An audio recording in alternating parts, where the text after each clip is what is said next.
Ladies and gentlemen, welcome to ReelTok, episode 137, with special guest making her ReelTok debut, Miss Sophie Holsinger. Sophie, how are you? Hey guys, I'm doing great. This It's is great so to have you. exciting. I know, Mhm. 137 Long time. episodes later, and you're finally Mhm. finally here to talk I about want the your record to favorite- show I've invited her like 3 times before. So I've tried to get her on. I don't think I've invited Sophie once onto No, this he podcast. But she's here for a special reason. We're talking Sinners. Got a couple of things that we're going to discuss. We're obviously going to talk about Sinners. We'll get into major spoilers. I'm pretty sure all of our number one movies of the year. Tyler, I don't know if you have it above Mickey 17. I think you do. It is, yeah. Awesome. And then we'll talk about Daredevil a little bit. And then we got a couple of, our typical trailers, news, and movie stuff. As always, shout out to all of our executive producers, Mr. Stefan Johnson, Cody Whitney, and Mr. Christian Kintron. We appreciate you all. We appreciate all of our patrons. If you so want to, take a look at our description, and you can, take a look at our Patreon, join our Discord. We got an awesome community there of a lot of active people talking about literally everything. So it's an awesome community, I think, that we've built around there. But let's get into the episode. Sophie, we're going to start with you. Introduce yourself. Give us some favorite movies. Give us some hot takes, and then talk about Life. Talk about whatever you want. Introducing myself. I feel like I'm name dropped on this podcast like maybe once a month. Yeah. You are the famous Sophie. Yeah. So maybe people know who I am, but I'm George's in real life friend. Guys, it's crazy. It's crazy. We're friends. Let's see. Favorite movies of mine ever. I mean, I feel like movies I may be associated with: The Social Network, Oppenheimer. I'm a Martin Scorsese girl, so I love After Hours and crowd. Seth. Yeah. Yes. What else? What else do the people need to know? Like, I guess. Bet you don't like Pulp Fiction. Oh my gosh! Not this that narrative you on this hate- podcast. That's But not you even hate true. Tom Cruise as well. That's Oh, quite- that is a hot take. That is a big one. That is a hot take. That's some lore, yeah, for sure. That's a sad one. Yeah, that's a hot take. But yeah. Sophie, what's been your favorite New York City theater experience? Ooh. Yeah, that's a good question. The first time I ever went to AMC Lincoln Square, I saw Jaws in IMAX, and I Nice. think that was electric for me. One of my favorite. How old are movies. you when it released? 75? Uh-huh. There? Crazy. No, the re-release that happened like 4 years ago. It was, I saw it in incredible. re-release as well. Yeah, it was great. Really I did great. not. I did not catch that. Must have missed that invite. It's all good. Sophie, we came prepared with some theater experience stuff. Seth and Tyler did last week a real quick of a couple of theater experiences: their best, their worst, their funniest, their scariest, and their most memorable. Yeah. I wanted to get involved. I thought that was a great idea, and I wish I joined that episode. But I have my list. Sophie, do you have your list? I do, yeah. All right. Let's do it. Let's start with the best. What is the best theater experience you've ever had? Ooh. I've ever had. Ever. Number one. Honestly, I just went with the first thing that came to my mind, and that was Twisters in 40X. Wow. I love that. I've seen so many 40X movies at this point, and like nothing beat that experience. Like I truly, they need to just be playing that at all times. It was awesome. I think Furiosa is still the only 4DX movie I've seen. I haven't seen a single one ever. Like, Yeah, Furiosa and 4DX was 2.5 hours of nonstop laughing, just hilarious. Probably, I mean, Twisters is probably the better 4DX movie, but I can't imagine there are many better than Twisters and Furiosa. surely you couldn't watch it for a first watch though. No, that was our We first did watch. that for Yeah, Furiosa. we did that for Oh. Furiosa. Crazy. That was our first watch. I went from Mhm. 40X and then watching it in a Lincoln Square IMAX screen like 2 nights later. It was so sick. I've never seen. I just picture like when they're driving into the storm, like a theater employee just runs by with like chrome spray paint, just sprays it in your face. They should Didn't- have. Wait, Tyler, didn't you make like an all-time real talk joke about this on Twister's episode? I don't even. Yeah, yeah, he did. Didn't he? You said what something. was it? Oh, Tyler said something so man. funny about how like when you're watching Twisters, like someone just like kills. someone just comes up and like sprays, and like one person dies. As, like, not Real Talk historians, find the clip and post it on Twitter. The clip is somewhere. The clip is somewhere. Hilarious. Tyler, speaking of which, my parents were talking, or my parents and my younger sister were talking about our podcast last night, and they were like, Tyler is always like so calm, but he always just so calmly drops the funniest things I've ever heard. Like when when we were talking about what were we talking about? Severance, and we were talking about the Milchick episode, and you were like, he really put his entire Milchussi into that one. Oh my god! I speak the truth and only the truth. Great one-liners. Right. Sophie, what has been your worst theater experience? I couldn't really think of one for this. Nothing really stood out to me. Is yours a movie I attended or no? No, it's not. Why? What okay. No, because I just couldn't think of one. So if you had one, I had two. My first one was Skinamarink. I knew you were going to say that. I was waiting for it. It was a horrible theater. It was like a 3 p.m. showing on like a Wednesday, and the theater was like surprisingly packed, but it was packed with like high school kids that were like laughing and talking throughout the entire movie. Mm-hmm. And then more recently, the Electric State. I had a really bad time at the Electric State. I think like the Paris Theater's AC broke, so it was like 90 degrees in that room. I was squished between two very hefty gentlemen, and I was not having a good time. And that movie was horrifying. And it's like the worst. And it was a very bad film. Sophie, I'm so curious what you're going to say was your funniest theater experience, because it better be the same as mine. I said Hitman. Yeah. Okay. I said Hitman too. Yeah. Okay. And not necessarily because it's the funniest movie I've ever seen, but I think it was because we saw it at the New York Film Festival where we were watching a lot of very serious films, and it was just a breath of fresh air. And great time. Okay. I'm happy you put that. We walked out of that with the biggest smiles on our faces. Yep. All right. What has been your, I think I don't know if I know what you're going to put for scariest. What was your scariest theater experience? I said Smile. Oh, okay. I thought you were going to, I thought you were going to put Evil Dead Rise. I mean, there's that one, the cheese grater scene was scary for me. Yeah. you turned away from. Yeah. But I don't know. Smile. I just saw it at like Times Square, and it was like way too late at night. I don't know. It was just bad vibes, and I was scared. Okay. No, Smile's a good one. I saw Smile by myself too, and that was frightening. I put Long Legs, and I put Long Legs. Ever? Interesting. Yeah. No. But the funny thing is, I put my second screening of Long Legs. The first screening I didn't fuck with because it was the press screening, and I really didn't like it. Yeah, where you're ranting on Twitter. The second screening I went to, Victoria wasn't home that night, so I was in my apartment by myself. And I think I've told you guys this, where like if you're lying down in my bed, you can look directly to my front door, like it's perfectly in line. And Victoria has like 5 jackets sitting right there, and I thought someone was standing there. It was Long Legs. It was Long Legs, and I was fucking frightened. But I put Long Legs, and then I also put I Saw the TV Glow. I think that was one of my scariest theater experiences. That shit fucked me up. Yeah. And then what's your most memorable theater experience, Sophie?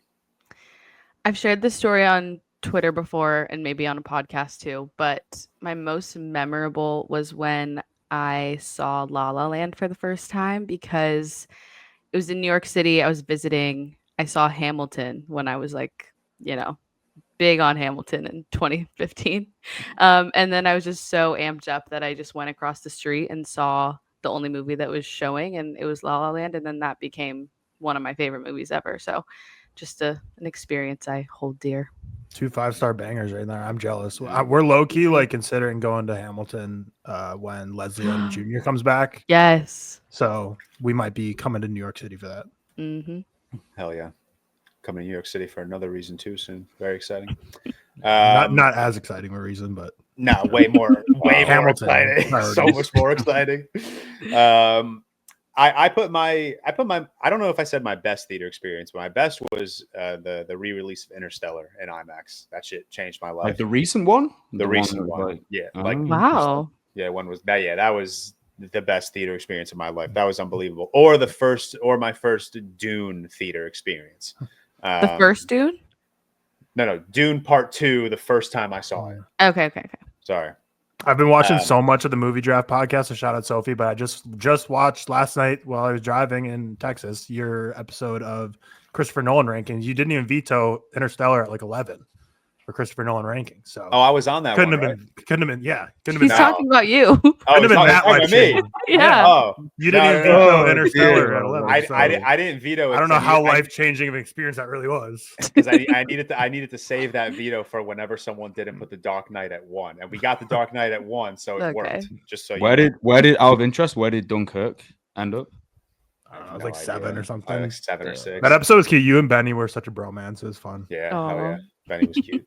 But I think my most memorable theater experience is probably going to be Spider-Man: No Way Home. I can't deny that theater experience. It was too fun. It was too awesome. Like heading into Spider-Man: No Way Home was awesome with like all the leaks and the trailers and the uncertainty. And then, that was 2021. So, young 23, 24-year-old George, still MCU pilled. That was at the time like the best day of my life. But all right, we'll move on. We'll go into, how we're doing. What have we been watching? Sophie, we'll start with you as our guest. What have you been watching? How have you been doing? I've been doing great. We'll get into it, but I'm very consumed by Sinners right now. And that's kind of all I've been doing is listening to Sinners, watching Sinners in different formats, etc. What did I watch this week? I've been watching Black Mirror. That's kind of all I've been logging. New one? Yeah, the new season. I haven't seen any of them yet. Yeah, I still need to watch it. What's your favorite episode of the season so far that you've gone through? I think Eulogy, the one Giamatti. with Giamatti. Yeah, that's been my favorite so far. Paul? Yeah. Paul's in it, bro. I did not know that. That's the one that most people are saying is like the standout of the. I think Common People is more the universal standout. Which is Eulogy. So I've seen a lot of Eulogy hate, at least from TikTok, but people that I don't know. Oh, I mean, I've seen a lot of Eulogy mutuals and stuff. Then yeah, I guess. that's fair. Yeah. And then I watched Fruitvale Station because it was the only Coogler film that I hadn't seen. Really, really enjoyed it. Been going to the movies, saw Drop, The Amateur, That's kind of it. Thank God you're on my team for Drop. So many people are glazing that movie. It is so ass. Yeah. So ass. Dude. So fun. Everyone's like, oh, this is so sick. Movies are back. So fun. No. Dude. Movies are back every single week, apparently. But movies are back this week. Movies are definitely back this weekend for sure. Seth, how you doing? How's that side of the world treating you? Yeah, I'm cool. Busy work week. Done like nothing. Then I'm going to an event on Tuesday to see Until Dawn, which would be cool because I know I spoke to you, Tyler, about it the other day. I did play the game. I've been playing The Last of Us again, like whilst watching it this week. I've been replaying that, which is like the greatest game of all time. That's been cool. I've watched like nothing because I've been playing shit. I watched In the Lost Lands, which is a new Paul W. Anderson film with Dave Bautista and I'm not gonna Mila Jovovich. Jovovich. It's cool, man. I mean, it's very stylized in like any other of his films. If you've seen any of the others, you're gonna like it, you're gonna hate it. George, I imagine it'll be the same for you. I liked it. It's not my favorite of the year, but I think it has like kind of the mysticism that I appreciate from him. I rewatched Boys in the Hood. I think it's like one of the great American sort of 90s films. And I watched Holland, which is the new Nicole Kidman film on Prime. It's fucking like, really, really shit. And Mimi Cave, Fresh with Sebastian Stan and Daisy Jones from a few years ago. Didn't like that either. She is now. I am on the Mimi Cave hate train. So apologies about that. And Sinners, which I watched, which obviously we'll discuss. Watched that last night with Anna and IMAX. And just to give you, I said this in the group chat last night. Like this never happens. We got back, and like an hour after we got back, Anna turned to me. She was like, "Do you want to go and watch it again next week?" That like never happens. It's such a rarity. So that kind of says a lot. That was a great experience. Going to see it again next week. Obviously, we'll review it in that side of the pod. And then I'm starting Andor tonight as well. So I'm starting Andor. See, wait, you haven't seen one yet? No, that's what I mean. Oh, okay. Sick. Because people say I like Andor. Yeah, you will like Andor. You will absolutely like Andor. Yeah, I believe so. Like from what I've seen. Then I think the new season comes out on like Tuesday. Is it? I think it came out like last Tuesday because I think the premiere of Andor. It's not out next Tuesday. No. Oh, okay, maybe I'm bugging. But they've got like a weird release order, haven't they? Where it's like 3 episodes at a time or something. It's really weird. I could have sworn it premiered the same day Daredevil. It premiered then, but then it. Oh, that comes out. Comes out on Tuesday, I think. Anyway, I'm pretty sure. So I'm going to try and take. I think season 1's like 12 episodes. I'm going to try and take them off this weekend. By Tuesday anyway. So we'll probably maybe do a part of that because I think Cam will be back. Obviously, Cam will want to discuss Andor when that's fully released and stuff. So we'll probably do an episode on that.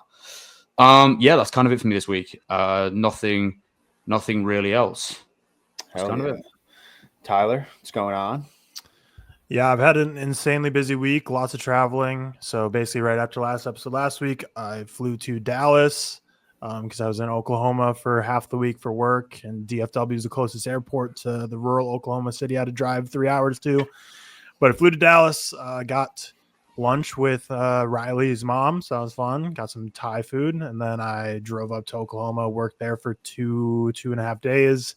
Then drove back down to Dallas and got dinner with Riley's mom. We got some sushi, and then I drove to Austin, Texas Wednesday night, which was 3 more hours. So I was in the car a ton this week. I was texting Sophie telling her that I've watched or listened to 20 episodes of the Movie Draft Podcast. The nice thing about the Movie Draft Pod is it's timeless. So you can listen to an episode from a year ago, but it's not like you're listening to old information because it's all just just random drafts. So I've been cranking through those. Big fan of the ones where both Sophie and Benny are on. That Benny is he's my guy. He just does the most.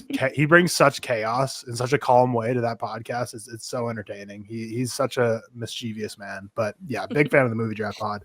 But then I was in Austin Wednesday night, Thursday, and yesterday because we're recording this on Saturday. So I was driving around 6 hours every single day, basically going through the city, through suburbs, neighborhoods, just exploring the area because we're moving there. So just kind of scoping out what places we think we would like, what we don't like, just getting a feel for the area and the vibes.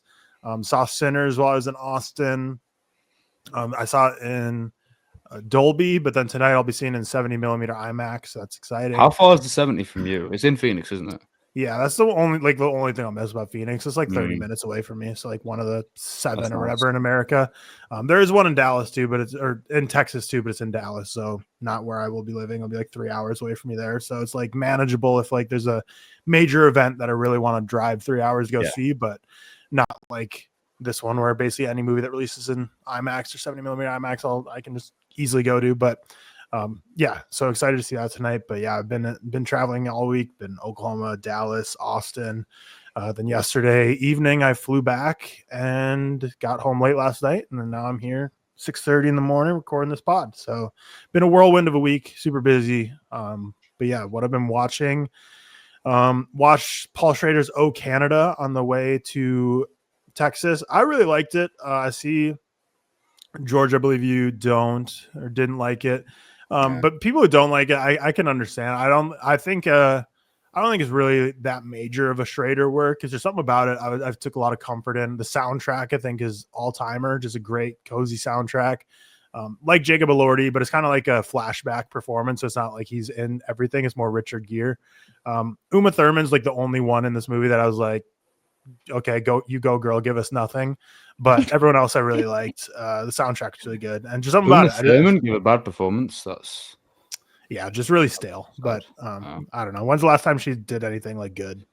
Probably a long time. I have no idea. Oh, I will tell you, she did something good 7 years ago. There we go. Yeah, exactly. Uma Thurman.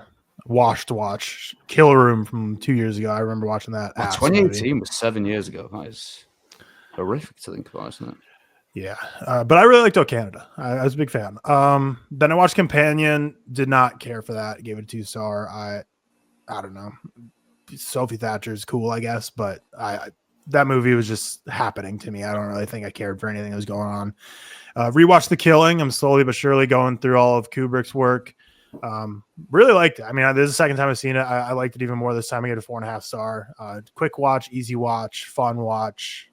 Just really love really love the ending, which I really loved the first time, but this time I really appreciated the whole build up to like this heist at the racetrack and all the different pieces. And you haven't? I feel like you've seen them all now, haven't you? No, I haven't seen a decent chunk of them. Or maybe like the Spartacus and Lolita. I don't think you've seen, but outside of that, I've seen most like the major ones. But then Sinners, and then I got back and I was just scoping Zillow house hunting, so I needed something that I could pay like 0% attention to. So I threw on Plankton the movie, which I guess Cam took my half-star recommendation to heart because he watched it then today. But I gave it a half-star. It's I don't know, man. Like SpongeBob is not meant to be like 3D high graphic animation. It just looks so uncanny and odd. And then this one was basically like a musical, which I'm a sucker for musicals, but not one of SpongeBob and not the same writer. I don't know. It was just not anything I liked a single second of whatsoever. So, but again, I needed something I was paying like 0% attention to. This nicely fit the bill. And then I watched Lolita from Stanley Kubrick. Oh, so you have seen Lolita. There we go. Fair enough. Yeah, I haven't. Well, not before this, but yeah, this is like probably going to end pretty far down, maybe near like the end of my Kubrick rankings. It's like fine, but I don't really think I can say more about it. 3-star for me, I think. That kind of like I was kind of waiting the whole time. I was like waiting for it to I could see what it was building. I was kind of waiting for it to hit, like pick up, and it just never really kind of happened. So I was kind of just like, it's whatever, it's fine. And then on the flight back, I watched Oliver Stone's Wall Street. So we did JFK somewhat recently, I think, on the podcast. Yeah, George and I reviewed it. And yeah, I wanted to dive into more Oliver Stone. And I liked it. Wall Street, it's almost like a Wolf of Wall Street meets like Nightcrawler, because he's like basically doing all this insider information trading where he's like hunting stuff down. It reminded me a lot of Lou Bloom. Charlie Sheen, Martin Sheen, a father-son performance, kind of fun. Michael Douglas, just like cool dude, or like just being like he just plays that role great of being like the Gordon Gekko, the Jordan Belfort head honcho. But yeah, I liked it. It's not my favorite. Like I definitely like JFK a lot more, but I gave it like a 3.5 star. I haven't logged that one yet because I was late last night. But yeah, that's what I've been up to and what I've been watching. Nice. Hell yeah. I've been watching nothing, so I'll keep it short so we can move on to Sinners. I watched Night at the Museum and Furiosa. Furiosa, fantastic. Night at the Museum, cute. I probably missed out on like the nostalgia. How have you not seen Night? Yeah, that's crazy. I don't know. New York. When we started, like when Victoria and I started the movie, she was like, "Wait, do you like know what the movie's about?" I was like, "Yes, I know they all come to life at night. Like I'm aware of what it's about." But like it's impossible not to know what it's about. But yeah, I kind of crazy. I had that, and I rewatched like National Treasure maybe like a month or two ago, and that's another one where everyone was like, "Wow, how have you like just not seen this ever?" I don't know, but yeah, I could definitely like tell that I like missed out on like that nostalgia of like this 2006 cute movie with Ben Stiller and Owen Wilson and Robin Williams. Arguably Sean Levy's masterpiece. I agree with that. It's a 3-star, but it's Sean Levy's masterpiece. That's a tough... It's no The Adam Project is what George would say. It's definitely not The Adam Project. I think that might be Levy's best film now that I'm looking at his filmography. What a filmography. I don't know how that film is such a chokehold over you, man. Yeah, that is his best film. Yeah. The Internship. No. Oh, that movie's good. Project. Hey man. I need Cam here for that one. Cool film. I've never seen The Internship. Internship good. I believe it. Sean Levy, fine. And then Furiosa, I rewatched. That's just, it gets better and better every watch. I'm not ready to say I think I like it more than Mad Max or Fury Road. I'm not going to say it, but there's a world in the future where Furiosa and Fury Road are in my like top 10. Like I love these movies so much. It's unbelievable. And then Final Destination 5 I watched. I think I might have talked about it the last time I was on the pod 2 weeks ago. I skipped over 4. I saw everyone's 1/2-star, 1-star reviews. I know, Tyler, you said to just throw it on in the background since it's like an hour without credits. And I was like, I don't want to do that. It's bad. I watched it recently. Yeah, I don't care for it. But I watched Final Destination 5. That was crazy. I texted you guys about a couple of scenes. The gymnastics scene was just so unexpected. Like that. I don't know what I would rank as my favorite Final Destination death. Tyler, I know you just did your video and that got me thinking. It's like there are like 5 or 6 deaths that I could argue are like the best or the funniest or the coolest. And the gymnastics one, even the opening scene of Final Destination 5 on the bridge, I think is cool. Eye surgery. Yeah, eye surgery is disgusting. The tanning bed is fucked. Tanning bed, I hope that. I was like, memorable. Tanning bed might be my favorite. That might be the number one. That one is so fucked. But yeah, I'd be curious to. I'm curious to watch Final Destination Bloodlines because I'm very interested to see like what more could they do? Like the trailer showed us the tattoo artist with his nose ring and the fire. They showed us the lawnmower. And like a part of me thinks like the lawnmower is going to be the most disgusting death, and I hope it's not because I hope they didn't show that in the trailer. But yeah, that's what I've been watching. Not a lot, but we'll move on to the reason we're here, the reason Sophie has joined us on this beautiful Saturday morning, and that's to talk about Sinners. So as always, we'll start spoiler free, and then we'll get into spoilers. We'll I don't know I'm sure we want to go like beat by beat, but we'll kind of decide that when we start spoilers. But Sophie, we'll start with you. You are very Sinners pilled. Sophie has only posted 2 Instagrams about a particular movie. The first one was Oppenheimer, and the second one was Sinners. So that should tell you how much this girl loves Sinners. So talk to us. What are your spoiler-free thoughts? All right, where to begin? Well, I think this movie is excellent. Like, I truly think that this is such an important and exciting movie, and I think it works on all fronts. Like, the genre blend works so well. The structure works so well. I think a lot of people have been having conversations about, like, the vampire stuff versus the setup. I think they're equally as great. Like, I truly think they could work on their own, and like Ryan Coogler could have made a movie where you get a vampire in the first minute and it could have worked, or he could have left them out completely and it could have worked. I think the music's great. I think the cinematography is great. I think everyone is giving an incredible performance in this. Everything down to like the costumes, I just think are so well realized, and yeah, it just feels really exciting to have a project like this in theaters right now, because I know I've felt like this year has been not the best for movies so far, which isn't like super out of the norm at this point of the year that we're in. But wow, this just like, I feel like I had pretty not low expectations, but the trailer for this movie just like never really did anything for me. And I think that I didn't know all of the themes that were going to be in this were like going to do what they did to me. Like, I think, I don't know exactly if I agree with the marketing choice not to kind of like show off the musical aspect of this. Like, I'm still kind of working out if I think that was a good move or if it's a bad move, but I was shocked and excited by this movie, and I can't stop thinking about it. Hell yeah. Seth, some spoiler-free thoughts? Yeah, pretty much the same as Sophie said. I think it's like, it's difficult because it was marketed in such a way where I watched the trailer and I was like, oh, this looks, really cool. I'm happy to, I'm excited to see Ryan Coogler outside of the franchise chain. I know he's done Fruitvale Station, which I haven't seen. I will probably watch this week. But I'm excited to see what he can kind of conjure up in this world. And all I kind of garnered from the trailer initially is, okay, cool, vampire movie, 1930s. But it really is like effective in every way it tries to operate in. It could be solely like a musical drama, or it could be like a comedy in certain aspects. You've got like Delroy Lindo, which is fucking brilliant, and probably like my favorite guy throughout the whole thing, by the way. Sophie's best friend. Yeah, exactly. Loved him. So good in this. It works on so many fronts, and he kind of has this, like, I know people will speak about that scene, and don't get me wrong, I'll speak about that scene because that scene is fucking amazing and blew my head off completely. But there are so many of those moments. Like I tweeted last night, it's rare that we get films like this, blockbusters like this, that are creatively so bold with their choices and have so many like, oh my fucking god moments.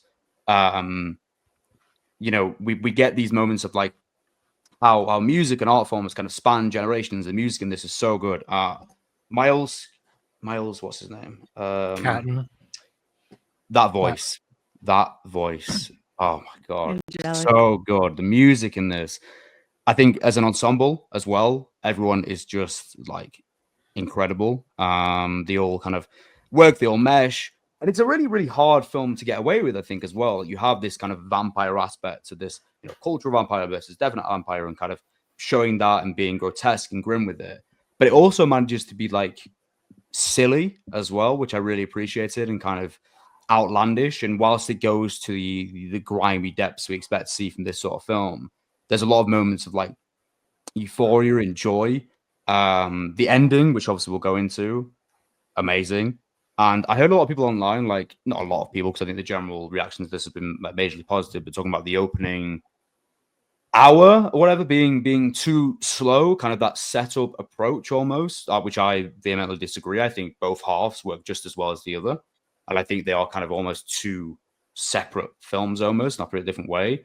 I think, Sophie, you mentioned this in your review. Actually, I'm gonna double check this because I might be quoting someone else, but I think you said like, so like you've got that circle function at the end. It's like it operates as like a whodunit for like 20 minutes, and even that aspect is so effective. It has you thinking about, could be this person, to intricately place that in a film like this, I think is so impressive. And I think last thing I'll say, it goes to show Ryan Coogler is kind of undeniable. And I really, really hope this film does well, so he continues to be funded outside of the franchise wheels, because I think he has it. Ludwig's score as well, impossible not to mention.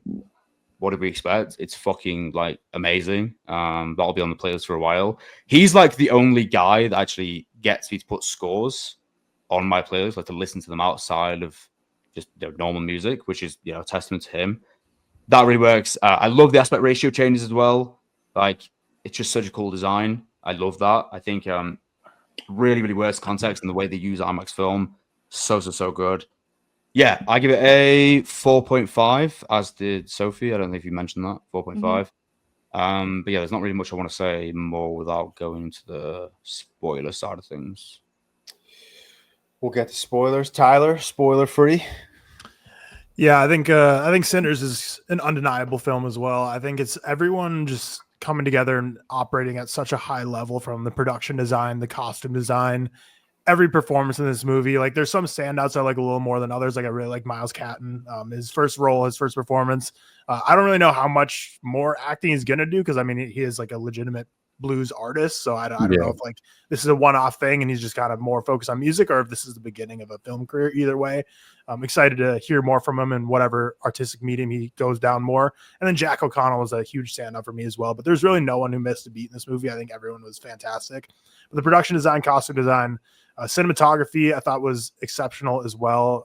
What's the name on that? Autumn Durald Arakpa. I've seen obviously Wakanda Forever, but it's kind of hard to have great cinematography in like MCU because so much of it has to be visual effects. But like The Last Showgirl is only like just more bare bones movie I've seen from her shooting, and I thought it looked great. That movie looks beautiful.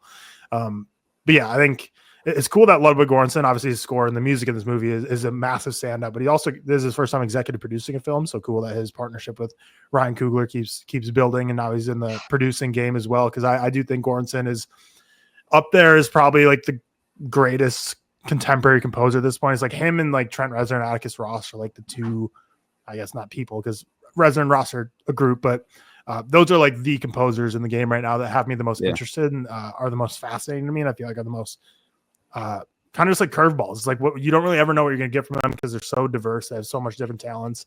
In terms of the film, it is really like a From Dusk Till Dawn. Like everyone's made that comparison. In terms of that, the first half and second half are very different films, but I think it is completely effective in everything it tries to do. The whole first half, it could have just kept going without a turn and just be, a soulful 1930s Mississippi Delta music film that tackles these themes of, obviously slavery and Jim Crow and racism that's going on at the time.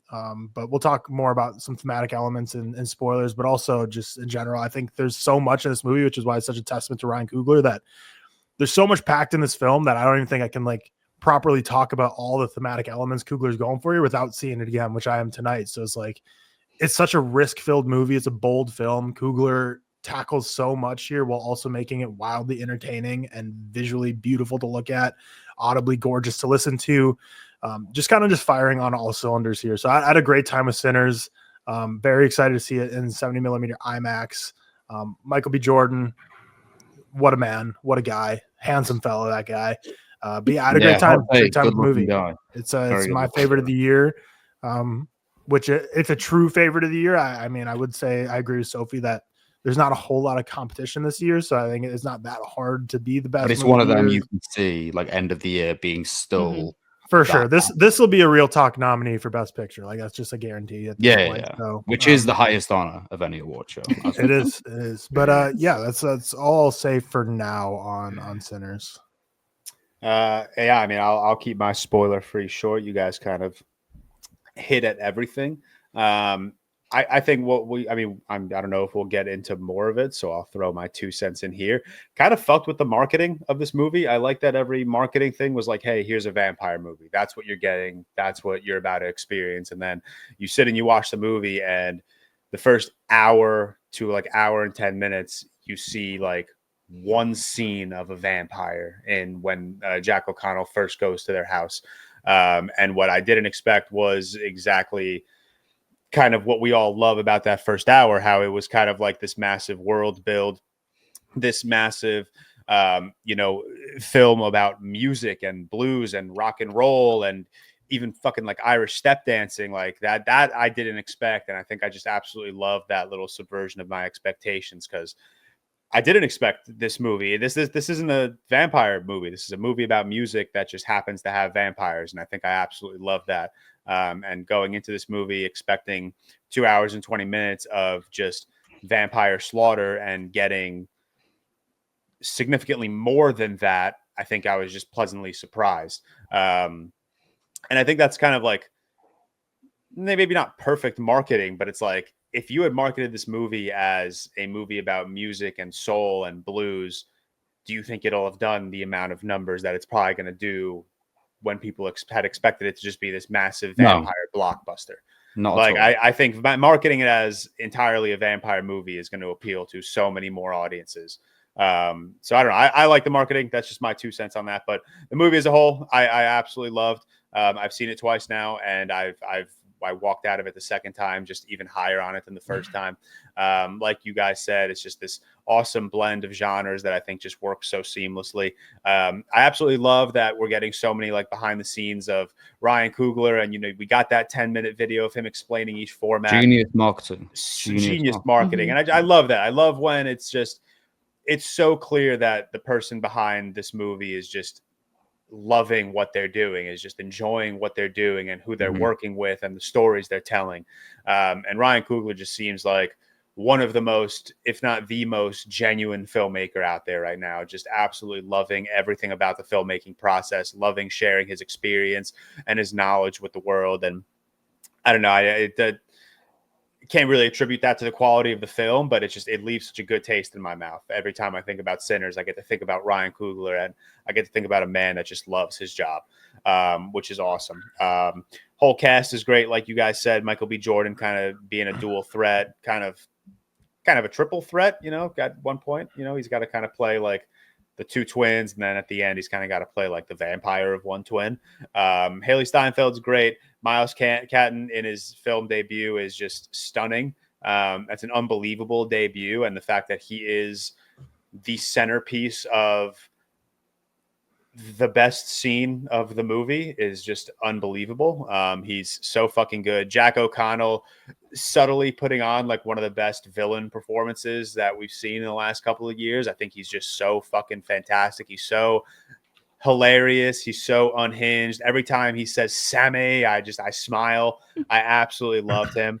And everyone else in the cast just fucking brilliant. And then the obvious, the technical aspect, Ludwig Göransson just doing his thing. He is certainly atop the list of just best contemporary artists today. And it goes even beyond like movie scores. Like this man is working with Chance the Rapper. He's working with Kendrick Lamar. He's working with fucking Adele and Travis Scott. He won Grammys with Childish Gambino. Like he's doing so much around the music world that I don't think people are truly open to.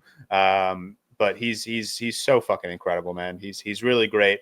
The score, I think, was the biggest standout for me on second watch. That's what I really wanted to pay attention to, and it absolutely delivered. Every single time any music was filling my ears, I was smiling. I was having such a good time on second watch.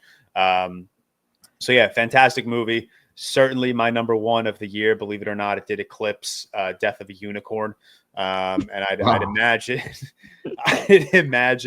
and maybe this is me just not knowing the release schedule of the year very well, but the only movie coming out that I could see passing it is Mission Impossible. Don't give me that look, Sophie. I don't see like 28 years, maybe, George. Maybe 28 years, maybe.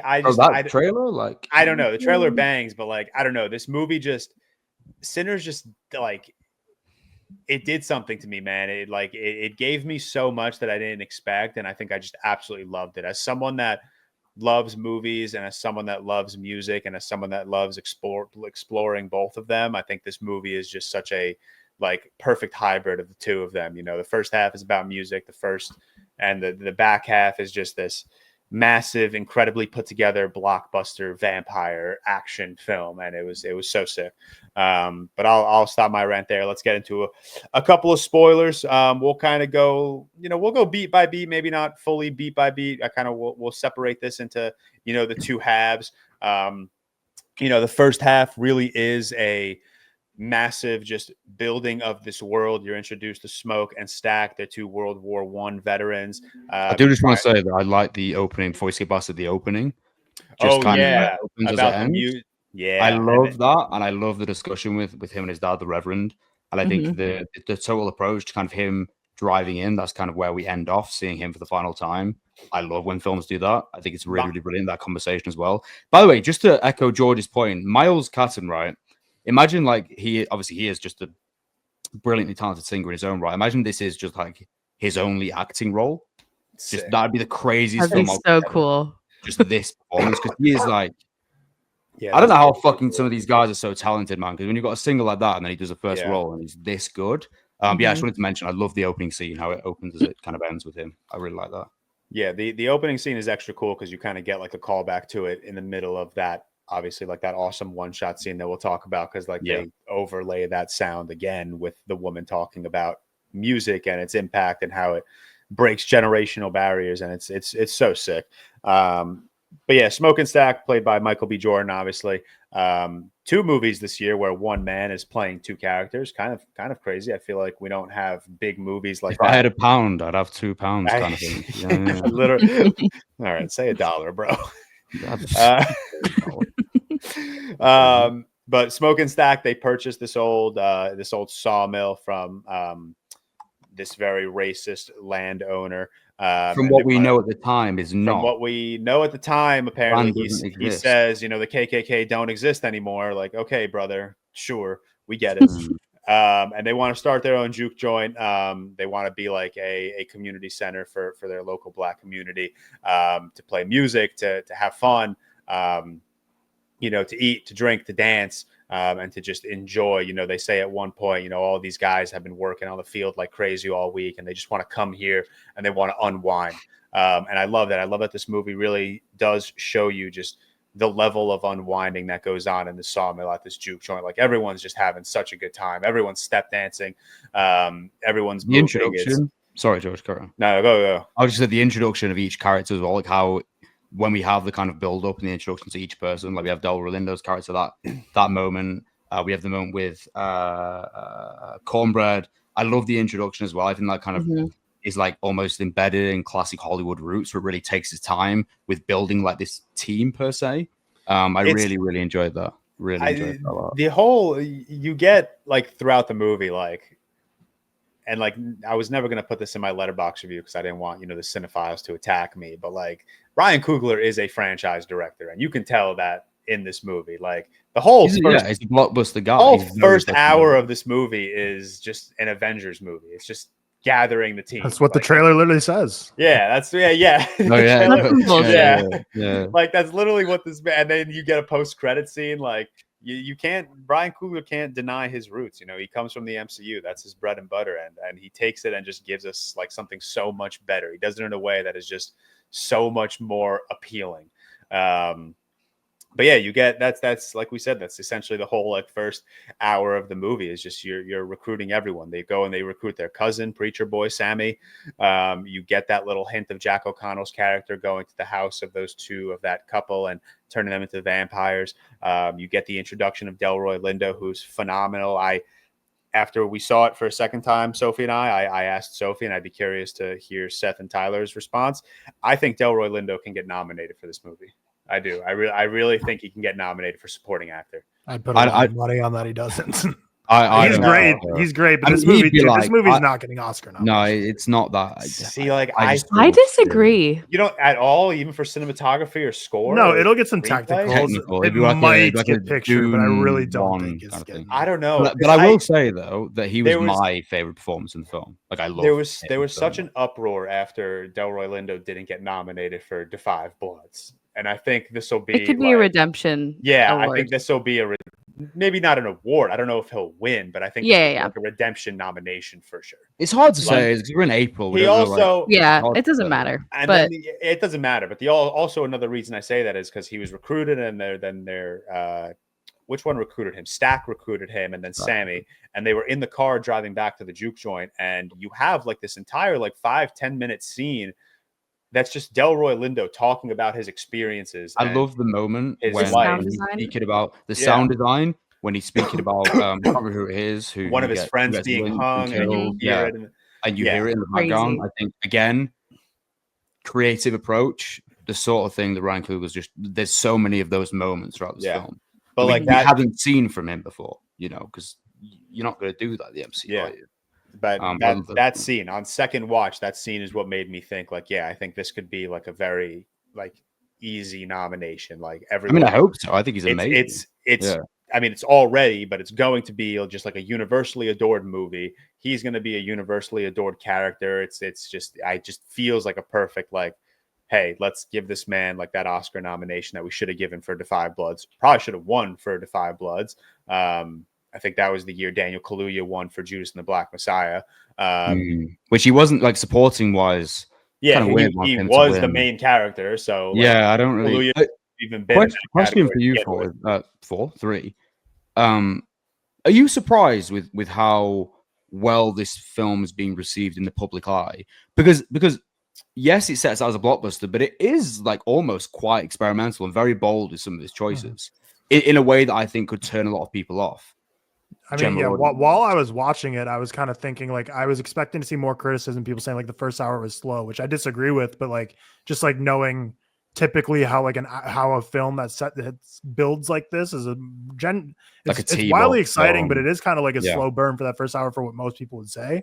I was kind of expecting more people to say like, wow, I don't get why everyone's loving this. Like the first hour is so boring. All the fun stuff happens at the end. So I was pleasantly surprised that no one said that. Or well, I'm sure they're out there, but that's a couple. But it's not like the praise is like wild. Like I'm happy about it because I love it, but it is crazy how like universally loved this is. Like it's shocking in a great way that everyone seems to be loving this. But you know, I think next week and the weeks after will be a big telltale sign because I think this movie is opening really well. But I think this word of mouth is what's even crazier. So I think we'll learn a lot more in the next week or so when like the people who were never planning on seeing Sinners go and see Sinners because of all the word of mouth. So I think we'll probably learn some more this upcoming week about it's not like a franchise, it's not built of names. It's really one of those that's going. What was a film that came out? Was it this year or last year that was like did really well in the weeks following? It was like really built off word of mouth. I can't remember. I'll have to look. Was it Challengers maybe? The Challengers do well. I know there was one recently. I can't remember what it was though, but it is one of them that like because it's got a lot of names in, but it's not a franchise effort. It's not like a franchise team up. So I'm really interested to see how well. I was just quite surprised of how well it's being received online. To be honest, I honestly haven't. I don't know. I haven't been that surprised because the first time that I saw it, I was like, I mean, we've even spoken to this. Like, it kind of hits the beats, unfortunately, of an Avengers movie, which means it's accessible. And like, Seth, you spoke to the like joyous nature of this movie, and I think there are just like these really euphoric, undeniable moments that like, yes, that one scene. I guess we're like in spoilers now, but like that one scene is. I brought my best friend to see the movie who's not a typical moviegoer, and she was a little bit lost for a second. Like she thought that she kind of missed like a narrative that's kind of element. what I mean. Yeah, but I think because it's structured as like a musical scene, like it works so well. And I almost think like some people wanted more of that, but I think it works better as like a singular moment of like, oh wow, this guy, he knows what he's doing. Like it was a very bold creative choice that I think has paid off for basically everyone who's seen it. I guess it's just my thing was I didn't know if his creativity would kind of have a negative impact, because we know what some people are like. They're kind of stuck in their ways and values of how a film should be run, and this kind of subverts, like George said, expectations of a team up film, so to speak, until the latter half, until final act. So those moments, like that one scene, and we are in spoilers now, that musical moment, I didn't know how it's not necessarily out there to every film that we've watched, but I think for a general audience it is, if that would kind of put them off. And that was kind of my concern, I guess. I mean, were your guys, when you went to see it, how packed were your like cinemas? Because when we saw it yesterday, and obviously this is opening night for us, it was like fairly dead, to be honest. There was probably about 30 people there in an IMAX screen as well. Mine was pretty empty, but it was like the first showing of the day on a Thursday, like 3 p.m. So most people are probably working around that. But yeah, mine, I don't know, 10 people. And it was a large theater, and it was in Austin. It's not like I was in like a hodunk suburb. Like it was like a major city of 1 million plus people. So yeah, I don't know. Okay. But I think by the time even like Friday, Saturday rolled around, like I think the buzz was there. That word of mouth is going to go crazy. But the opening is doing really well, and I know a couple of normie friends of mine that have gone out and seen it and really love it. So that's always a good gauge. It's always a good gauge for sure. But yeah, I just think the first whole like hour 20, it just sets up this world so brilliantly, and that's why I think there's so many themes of, obviously, like it's not lost on anyone, like is choosing the time period of like the 1930s and the location of the Mississippi, the Delta area, and how that historically was just a massive, pretty much everywhere they're going is either current or former like plantation land. And I think it reminded me a lot of like Killers of the Flower Moon, in the sense that me too, you have the Indian population, who are the first ones to say like, hey, like these vampires are coming, we got to kill them, to these white folks that are living in their home. And then they're like, oh no, it's whatever, like move on. And they just don't take them seriously. And they mention a line of something like, you didn't run into any Indians. We haven't had those around here in forever or whatever. They're like many miles away at this point. So it's like, that was kind of like the previous population of people that, white folk are anti, that have been kind of dealt with in that area. So now it's like the black population, the next they're feeding on. And then I think it's very smart to have Jack O'Connell be, Irish, and have the Irish music and Irish dancing, because obviously there was a lot of anti-Irish sentiment in America. So just so many layers, this movie, of the racism and exploitation from Southern white folk at the time period, that's blended through, like, obviously this is a very black movie at its core, but I mean, you have just the creative choice of having the Irish, the Native Americans. I think it really just works so well. And that's why I think it is such a bold risk movie for Ryan Coogler, who this is his first original film ever. Like, he had the 2 MCU films, he had the 2 Creed films. Was Fruitvale Station? I mean, it's based on a real event, so this is not an original thing. Like, it's just based on what happened in real life. So this is the first time he ever just like had an idea he conjured up and made into a movie. We saw that the X-Files is next thing, so it's who knows when we're getting our next original. Good show, by the way. Just I can see it. Give me more original vision. Stuff, man. I agree, but I can see the vision. I will say as well, like, it seems so obvious. Like, cultural vampires, we say it all the time, but using the vampire as kind of the allegory to showcase that is so cool. And I think, like you said, Jack O'Connell, you've got so many different subverts and subcultures there. Works so well. But shout out Ryan Coogler. The X-Files. Yeah, whatever. I mean, just make your original movie. It doesn't have to be an X-Files. I agree, but and TV is gross, dude. But, TV is not real. I'll agree with that. Yeah. So franchise slot boy is now TV slot boy, sadly. But no, I think it, because it does all those risks while also still being like a generic vampire movie, in the sense to tackle all the themes of, immortality, living forever, and like the grapple between, like, do you want that life of, we've all seen Twilight, we've all seen vampire movies. The general struggles of vampire movies are there.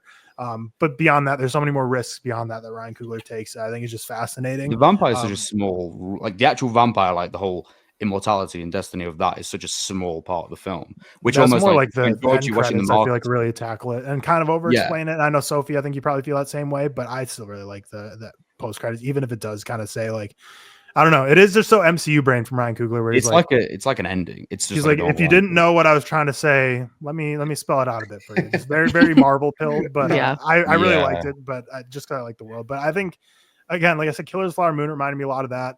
I got so much Tarantino from this movie too. I saw the movie or an interview where they're talking about what films inspired them for this, and The Thing was a major one for Ryan Coogler, which is very apparent from I saw that video. You mentioned it, the whole whodunit, like who is kind of the one that's gonna make this thing all burn down. But then also the cinematographer said her biggest inspiration for the way this film looked was There Will Be Blood, which you can very much see that as well, the way they frame Michael B. Jordan's character. But I got so much Tarantino from this. Obviously, From Dusk Till Dawn is the biggest comparison everyone will make, which makes a ton of sense. But I got a lot of like Hateful Eight vibes from this, where it's like the whole kind of meandering lead up to it, and then like kind of it all comes to a head at the end in one single location. But you have all these people from different locations coming to the same area, and just the way it's built, like with the whole ending of the movie starting at the beginning. I just feel like there's a lot of Tarantino vibes in this movie, which is a reason I really dug the structure of the film. And I know, Sophie, you're a big fan of a lot of Tarantino films as well, so I can see why that would, you're a big fan of Sinners as well. But I think Ryan Coogler pays homage to so many influences here, and it just all comes together so well. Did you guys see that tweet? Someone else tweeted, I'm stealing from someone else, that Coogler's worked with, I think, is it 4 different female DPs, or maybe 3 different female DPs, which is always kind of cool as well. Because it's not often we see that, is it? That's the thing. So I'm glad no one's been. We'll see if he ever gets to the point, but no one's done the Scorsese to him yet, where it's like, why does Scorsese only work with Leo? Like every single Coogler movie's had Michael B. Jordan. But I have seen a few videos now. Shout out movie, man, Kevin. I saw a video he did last night, I think. But I've seen it's like news almost. Yeah, I mean, like, but it works. Yeah. Like, same with Little. I'm not one of them though. I think people will complain about that a lot. I think like if something works, why change it? That's such a keep using your people. Like exactly. I want you to work with what works. Why would you? It's like if you're hitting home runs with the bat, like why are you going to be like, what, let's try a new bat? Like let's try a new bat, because he's thematically taking risks. Like Fruitvale Station is so different than Creed, which is so different than Black Panther, which is different than Sinners. You can still have the same gang go and tackle those. So I'd be stunned if Michael B. Jordan's not in the X-Files. It's just like they're the guys together, and Ludwig Göransson reimagines the score. That's going to be tricky. I tell you what, the X-Files score. Can Ludwig do that? Probably, but Sophie, have you seen the X-Files out of interest? Because I know these two haven't. I haven't. No. Brilliant. Okay, cool. Let me just. I don't watch that lesser medium. It's like 12 seasons, to be fair, so I don't blame anyone for not watching. Oh wow. It's crazy. You guys forgot to mention Ryan Coogler's biggest inspiration for Sinners was Puss in Boots: The Last Wish. Shout out Straw Hat. Yeah. Please don't forget. That's the only movie that was tweeted about. No one tweeted about anything else. All right, so that was his biggest inspiration. So, interesting question for you all. So, which brother was Jonathan Majors? Oh, Stack, Haley Steinfeld's guy. So that's the thing. Like I thought. Jonathan Majors to me is so much more the other guy's vibe up until that point, where he's like the broody, quiet one who's like the tough guy. He killed his father. I thought Michael B. Jordan would be the more suave, sophisticated one. I thought so. But then the suave, sophisticated one's the one who dies, and that would be Jonathan Majors, the one left. And I don't think Ryan Coogler would have Jonathan Majors be like the guy at the end to live. Stack died.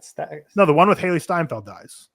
Yeah, that's Stack. The suave, sophisticated one. You think that's Jonathan Majors? Oh, we got different vibes from the suave, sophisticated one is Smoke, the Annie's ex-husband.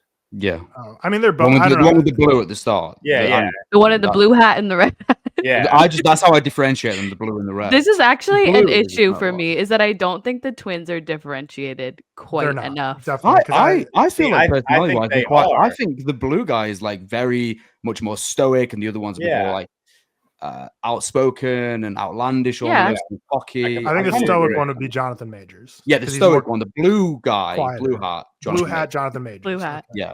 Okay. No, I got red hat, Jonathan Majors. Stack. Interesting. That's why. Yeah, the bigger brute, the more like irrational one.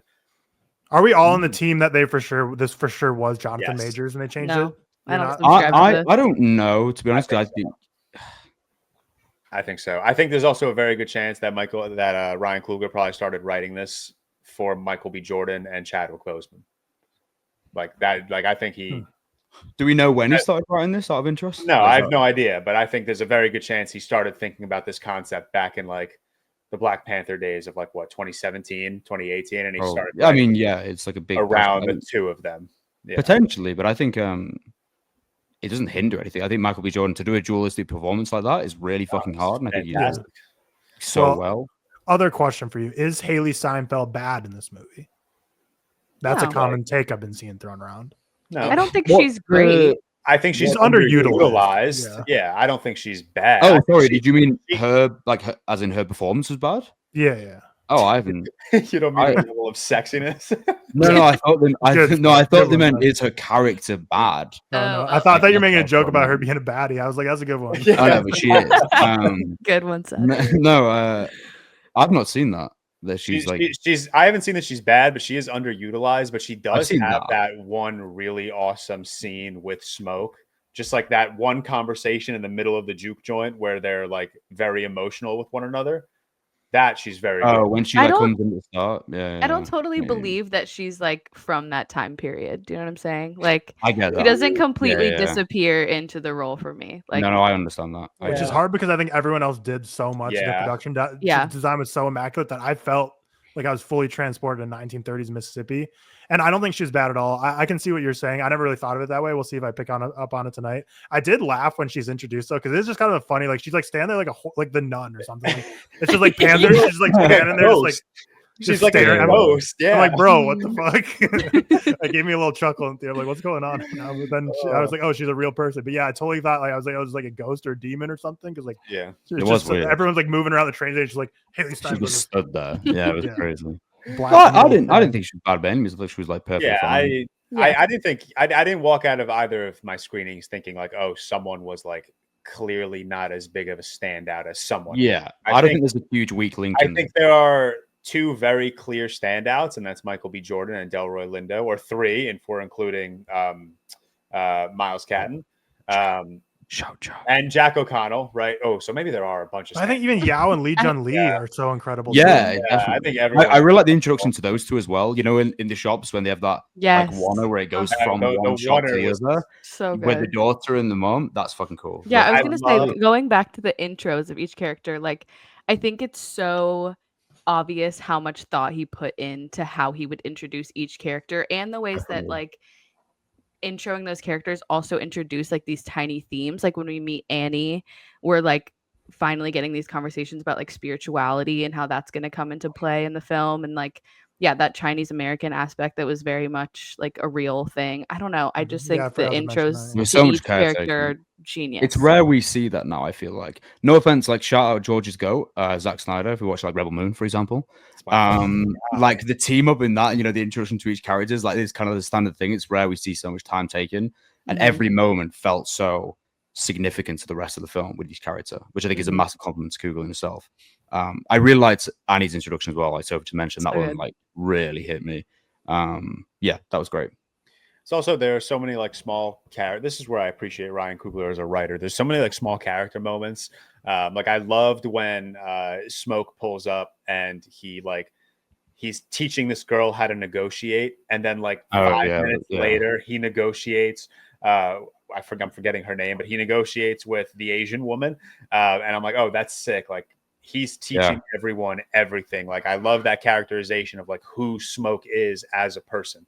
That felt quite Tarantino to me as well. You know, when he shoots the guys in the knees. Yes, that was like that felt Tarantino for me. Like that had like this really comedic, almost like brash element to it, because how brash the violence was. It felt very Tarantino. But I love the guy. Who's the guy in the ass, and the guy turns around, takes his hat off. He's like, Smoke. Like, oh, hey man, how you doing? He's like, I was doing great until you shot me in the ass. He just shoots the other guy. And I love it how he's like, well, sorry man, I didn't know it was you. And then the little girl's like, yeah, he did. I told him. He did listen to me. And, yeah, just such great dialogue in this film. Like there's so many moments. I think Sophie, you might have tweeted that or texted or something where I think you were the one who talking about how like obviously there's that scene everyone talks about, but you're like, oh, there's so many other scenes like the negotiating scene, every scene moments that are so great. So many moments. Yeah. Even like the Delroy, the Slim introduction where he like pulls out the bottle of beer and Slim's face just immediately lights up. Yeah, and when he drinks, he's like, oh, yeah, there's like that very like it's like a slow-mo shot of him drinking, and it's just like you hear like the and it was just like, it's so cool. It's like such a small character. Yeah, Ryan Coogler is a great writer, obviously. But yeah, we get all the introductions. We're also introduced to Annie, who is Smoke's ex-wife, I believe. I'm pretty sure I'm pretty sure they lost the child. I think that's they did. Yeah. After first watch, I wasn't sure if it was a child or just like a good friend, and then second watch, I was like, okay, that is certainly a child. We're also introduced to Pearline, who they recruit to be the singer of the juke joint, and someone that Sammy is also romantically infatuated with. And also a great singer, also an amazing singer, man. Everyone, dude, I swear, every time they're what did Sophie, you mentioned something in your Letterboxd review about like the guitar strumming being on point with like the match flicker. Yeah, so during Annie's intro, she lights a candle, and like the sound design of like the music matches with the way that she strikes the match 3 times, and it's beautiful. There's like multiple of those sequences as well. The transitional sequences between sounds. There's like a few of those, especially when they're in the like party area as well. Dude, even in the juke joint, like they're they're stomping their feet on the board, and they'll switch. Even like every time like Smoker Stack like clicks cocks the gun back, like I feel like there's a music that's just right in line with it. Like it was so we got a serious conversation about Ludwig Göransson and his place among the all-time greats, man. He's such a goat. Anything else we want to talk about in like the recruitment part of this movie before we move on to? I mean, I like Cornbread's one. I think like his, again, kind of brashness and that approach when is it Smoke or Stack? Getting confused. Which one? It was Stack. Smoke. No, Stack. Yeah. The way he's just like being such a fucking like cunt to the guy. I like him as wife, and then his wife's like, "Oh, how much money we saw?" When he says that's a good woman, oh my God. It's like, oh my God, and then she's like, "Oh well, there's that much money." I really like his introduction as well. That was really cool. I love him as an actor, by the way. I can't remember his name. He's always such a presence in his characters. I actually remember I used to watch 8 Mile religiously as a kid. And he was like one of the main guys in that, and I loved him. I always think he's a really, really funny presence, especially in the back office. You reminded me so much of Forrest Whitaker. I was like, is this Forrest Whitaker's son or something? Yeah. I anything else we missed in the first like hour, maybe? I'm trying to think. I mean, we talked about the introduction of Jack O'Connell. He's so good. He's really good. I'm going to keep coming back. He's like, you know how we always have those people who we grew up watching in a smaller thing we're like really attached to? He's like mine. There's a show called Skins here, which is like the classic high school gritty drama. I just said high school. Oh my God, that is disgusting. Secondary school gritty like drama. And he was like the guy who was like, you know, the pinpoint of that. And I grew up watching. And now he's like a Hollywood guy, serving like Ferrari, for example. Now this, and it's one of those people you attach himself to. Do you know what I mean? It's kind of that moment. And I think he's so good. Like 71, George. I was going to say, not the 71 horns, but we've been on the 71 train. We've been on 71 train. We've been trying to get people to watch 71 since this fucking podcast started, and still no one's watching it. So hopefully this Jack O'Connell performance will have watch 71 back into his filmography. I haven't heard you guys mention that movie once on this podcast. No, that's how I've never heard of that. That is actually right. No way. That's actually how me and George acquainted on TikTok through 71. Yeah. Seriously. I don't know what this is. It was directed by Jan Demange, who was meant to do Venom until that fucking Venom. Blade until Blade fell apart. The MCU version of Blade meant to do that. So if you haven't seen it, ReelTok historians, go find Seth and I talking about 71 because we definitely brought it up. But that was the recruitment scene. And now we're at the juke joint. Like we said, the movie's kind of like a tale of two halves. When I was recording the Daredevil part of this, you guys haven't heard it yet who are listening, but I recorded it before this. I'm going to stitch it in. I said, I joked with myself. I was like, take a shot every time George says, like I said. That's so cute, man. I know. I was losing my mind recording that by myself. This is about to be the longest episode ever, by the way, for anyone listening. So it's a long Daredevil rant. Whatever. Like I said, the juke joint opens, the grand opening, and it's awesome. You get like these awesome like shots of just everyone like dancing. You get these awesome shots of like the food being made, of the beer being served, and it's cool. It's like literally like there's this whole just like like 5-10 minute sequence where it's literally just people just communal vibes. Yeah, it's just a communal vibe in a juke joint before anything happens, and it's awesome. But you obviously get to Sammy's sequence. Sophie, I'll pass it off to you. You can start off talking about that, that sequence. I've held off on being like hyperbolic about that sequence, but I know it's hard. I was about to tweet like, this is the best fucking scene of all time. Let's just after rewatch, I think it's up there. It's up there. It's just like one of the best scenes I've ever seen. The way like Delroy introduced, sorry, I'll let you do it, Sophie, but the way Delroy introduced him as well. Yes. So take it away, Sophie. Take it away. I mean, yeah, I feel like I haven't felt this way about a scene, or a scene hasn't stuck with me this much, like maybe since like Trinity Test, which wasn't that long ago, but like that's also 2 years. We watch a lot of films, so it kind of and that's also like a completely different thing, because Oppenheimer, like that is what the film is building to, so you expect that scene to be what it is. But I think going into this movie, I was expecting one thing, and when that scene happened, I was like, this is a filmmaker who has passion and creativity and doesn't care about what audiences expect from him. And it just took my breath away. Like I knew the scene was coming on third watch, and I still cried when I watched it for the third time. Like, I think the moment that the camera swings and you see like the electric guitar, I was like, holy shit. Like this is huge. It's like my head was on my hand, my hands were on my head, and I was like, this is it right now. This is like one of those kind of decade defining cinematic moments in my opinion. I truly like I agree. It's hard to not. I don't know. I think that the scene will stick with me for the rest of my life. I'm not gonna lie. I almost want to watch it to understand the build up to it as well, even more, and just really like take in that moment. Because when you're expecting it, again, it's one of those things where you can really prepare yourself to mentally take it in. Because last night I watched it, I was like, it was almost transcendent. I feel like I was just floating at that point, It's that good. Why like this is to bring back like Chadwick Boseman, like that scene is the exact reason why I think like this movie was made for Chadwick Boseman, because that's not a scene you conjure up quickly. Like that's something that Ryan Coogler had to have been thinking about in his head for a decade. Like he had to have been thinking about this movie, this particular scene. How is he going to run through generations of blues and rock and roll and culture in one scene? And it's like he had to have started thinking about this movie so long ago. And obviously, I don't know anything about the filmmaking process. I don't know how long it takes a creative genius to think of something like this. But this had to be like, that's the most like passion project sequence in a film I've ever seen in my entire life. Like, I know what you mean though. Like it does feel like, and it's so, when you watch the scene, it's so obvious in that art forms and music surpass generations and how important they are and how long they'll stay with us and how it brings everyone together. But it really does feel like a moment that is so signature to him.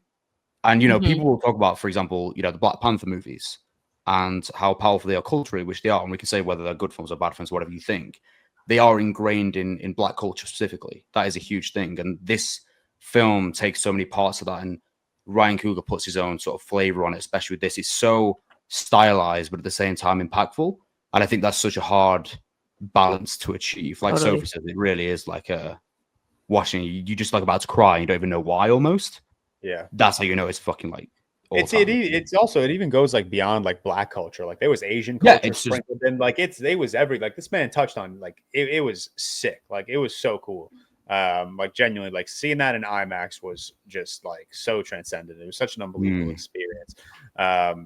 But yeah, and then the scene, even like the way that sequence ends where you're on such a fucking high, right? Like the building like burns down. It obviously doesn't burn down, but the building like burns down. Everyone's dancing, everyone's singing. You hear Sammy's voice echoing across the stars, and then the music turns back to somber, and the camera pans to the three vampires just watching them. Because you get the stars, because the flames, then it pans across. It's so good. Yep. Yeah. And then you hear, you see Jack O'Connell's character just like smiling, and it's so sick because you're on such a high in that scene, and then you're just brought down like, oh shit, like this is about to get real. Like, is that where they go to the door? That is, isn't it? Yeah, Straight the front door, and they're like, "Oh, we're just here to play some music," and they start playing, and they're all in sync. Like, and then the Cornbread's like, "It's actually good."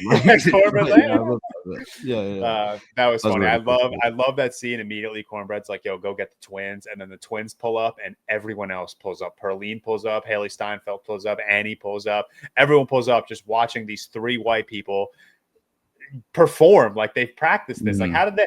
Well, actually, I know how they did it because they were synced. Vampires are synced. They are as one. Yeah. But yeah, that was very cool. And then that's kind of, I mean, that's where the shit hits the fan. The first screening Sophie and I went to, the theater was very animated. Like when Haley Steinfeld walked outside and went to talk to the vampires, we had people in our screen like, "Oh, don't do that, girl!" And then like the vampire, like when she's walked back and he fucking flies. That was crazy. Our theater was like, "Oh shit!" Like our theater was. So I loved that. I didn't expect that at all.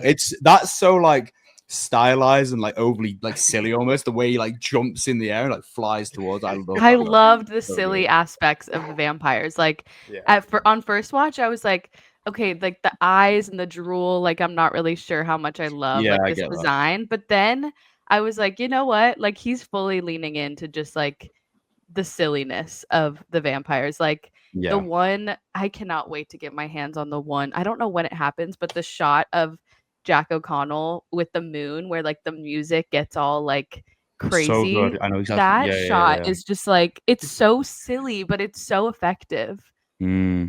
Yeah, I love that moment. I was like, that was where you really could tell how much he was leaning into it when Jack Connor just like jumps and it's like, oh my god, that is so. That's also like that's just. I'm gonna keep going back to Jack O'Connell, but this applies to like everyone in this cast. I love when you can just so clearly tell that the people involved are just having a good time on set.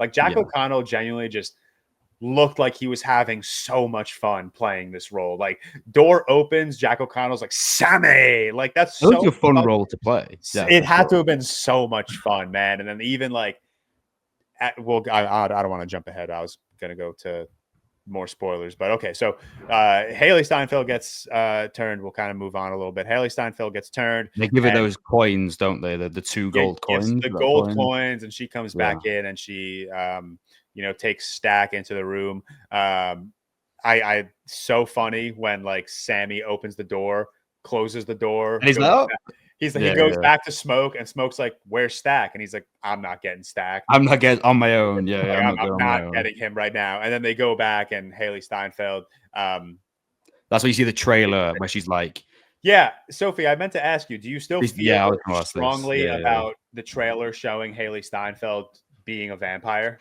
No. I think like the first time we watched the movie, the way that the film opens with Miles's character, like obviously being the last one standing, I think like, oh, everyone in this movie is gonna be a vampire, everyone's gonna die. So I think also Haley's character turns into a vampire a lot quicker than I think I was expecting, but that also makes sense because she's like the white character at the juke joint. Like obviously that's the story beat. So I don't feel that way. Yeah, she's got the 1/8. Of course. 1/8. I thought I was saying with Sophie. I thought this when I saw it in the trailer, I thought it would come later on. You know, like the final sequence you get, like the penultimate like fight sequence. I thought when she says like we're gonna kill you all, whatever she says, the bit that's in the trailer, that would like kind of signify that moment. But really, that's actually quite early on. There's such a period after that. So I didn't mind it being in the trailer. To be fair, I didn't mind it at all.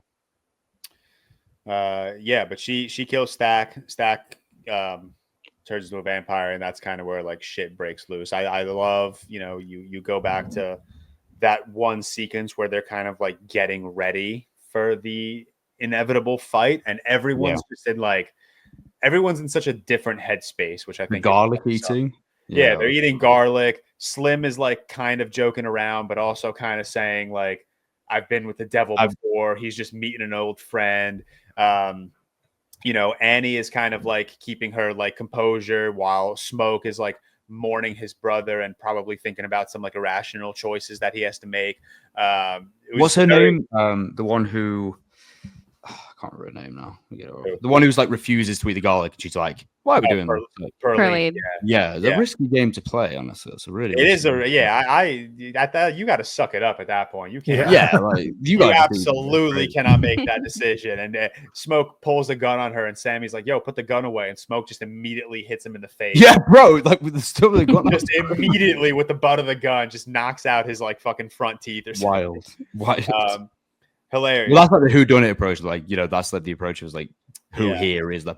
Because there was the other guy with them, weren't there? Who like comes to the door and they are a bit confused because they find the body of here. I can't remember what was his name. He's like covered in wine. I forget who the character is, but they think he's dead and that he'll turn into a vampire. So they put his body outside, but then it turns out that it was just he was covered in wine, and then Cornbread. And then he's like knocking the door. They open it, and then Cornbread.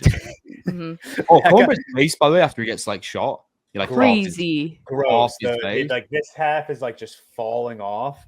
Gross. Last of Us style, really. Yeah, really, but dude, that poor guy. Imagine like passing out at a bar. And then you wake up and are attacked by a vampire. That's got to be such an insane, like, what the fuck just happened moment. Yeah. But yeah, all hell kind of breaks loose. But before we kind of talk about the hell, there's like, I love that, like we said, this whole movie is all about music and culture. And it's not only about like Black culture, it's also about Irish culture. And there's that awesome like step dancing sequence outside. Oh man, that's like, again, another scene where it's like, this is the best. Yeah, it's so good. It's amazing. Like, it's so like they're dancing in a ring. You have, I gotta stop calling him Jack O'Connell, Remick. You have Remick like in the middle singing, tap dancing. You see Haley stop saying Haley Steinfeld. You see Mary and Stack like on the outside. Michael B. Jordan's like doing shit with his face. It's so good, man. It's so much fun because like the two of you or all three of you have been saying, like, it's such a, I guess, serious movie culturally. It's obviously a movie that's going to impact a lot of people very positively.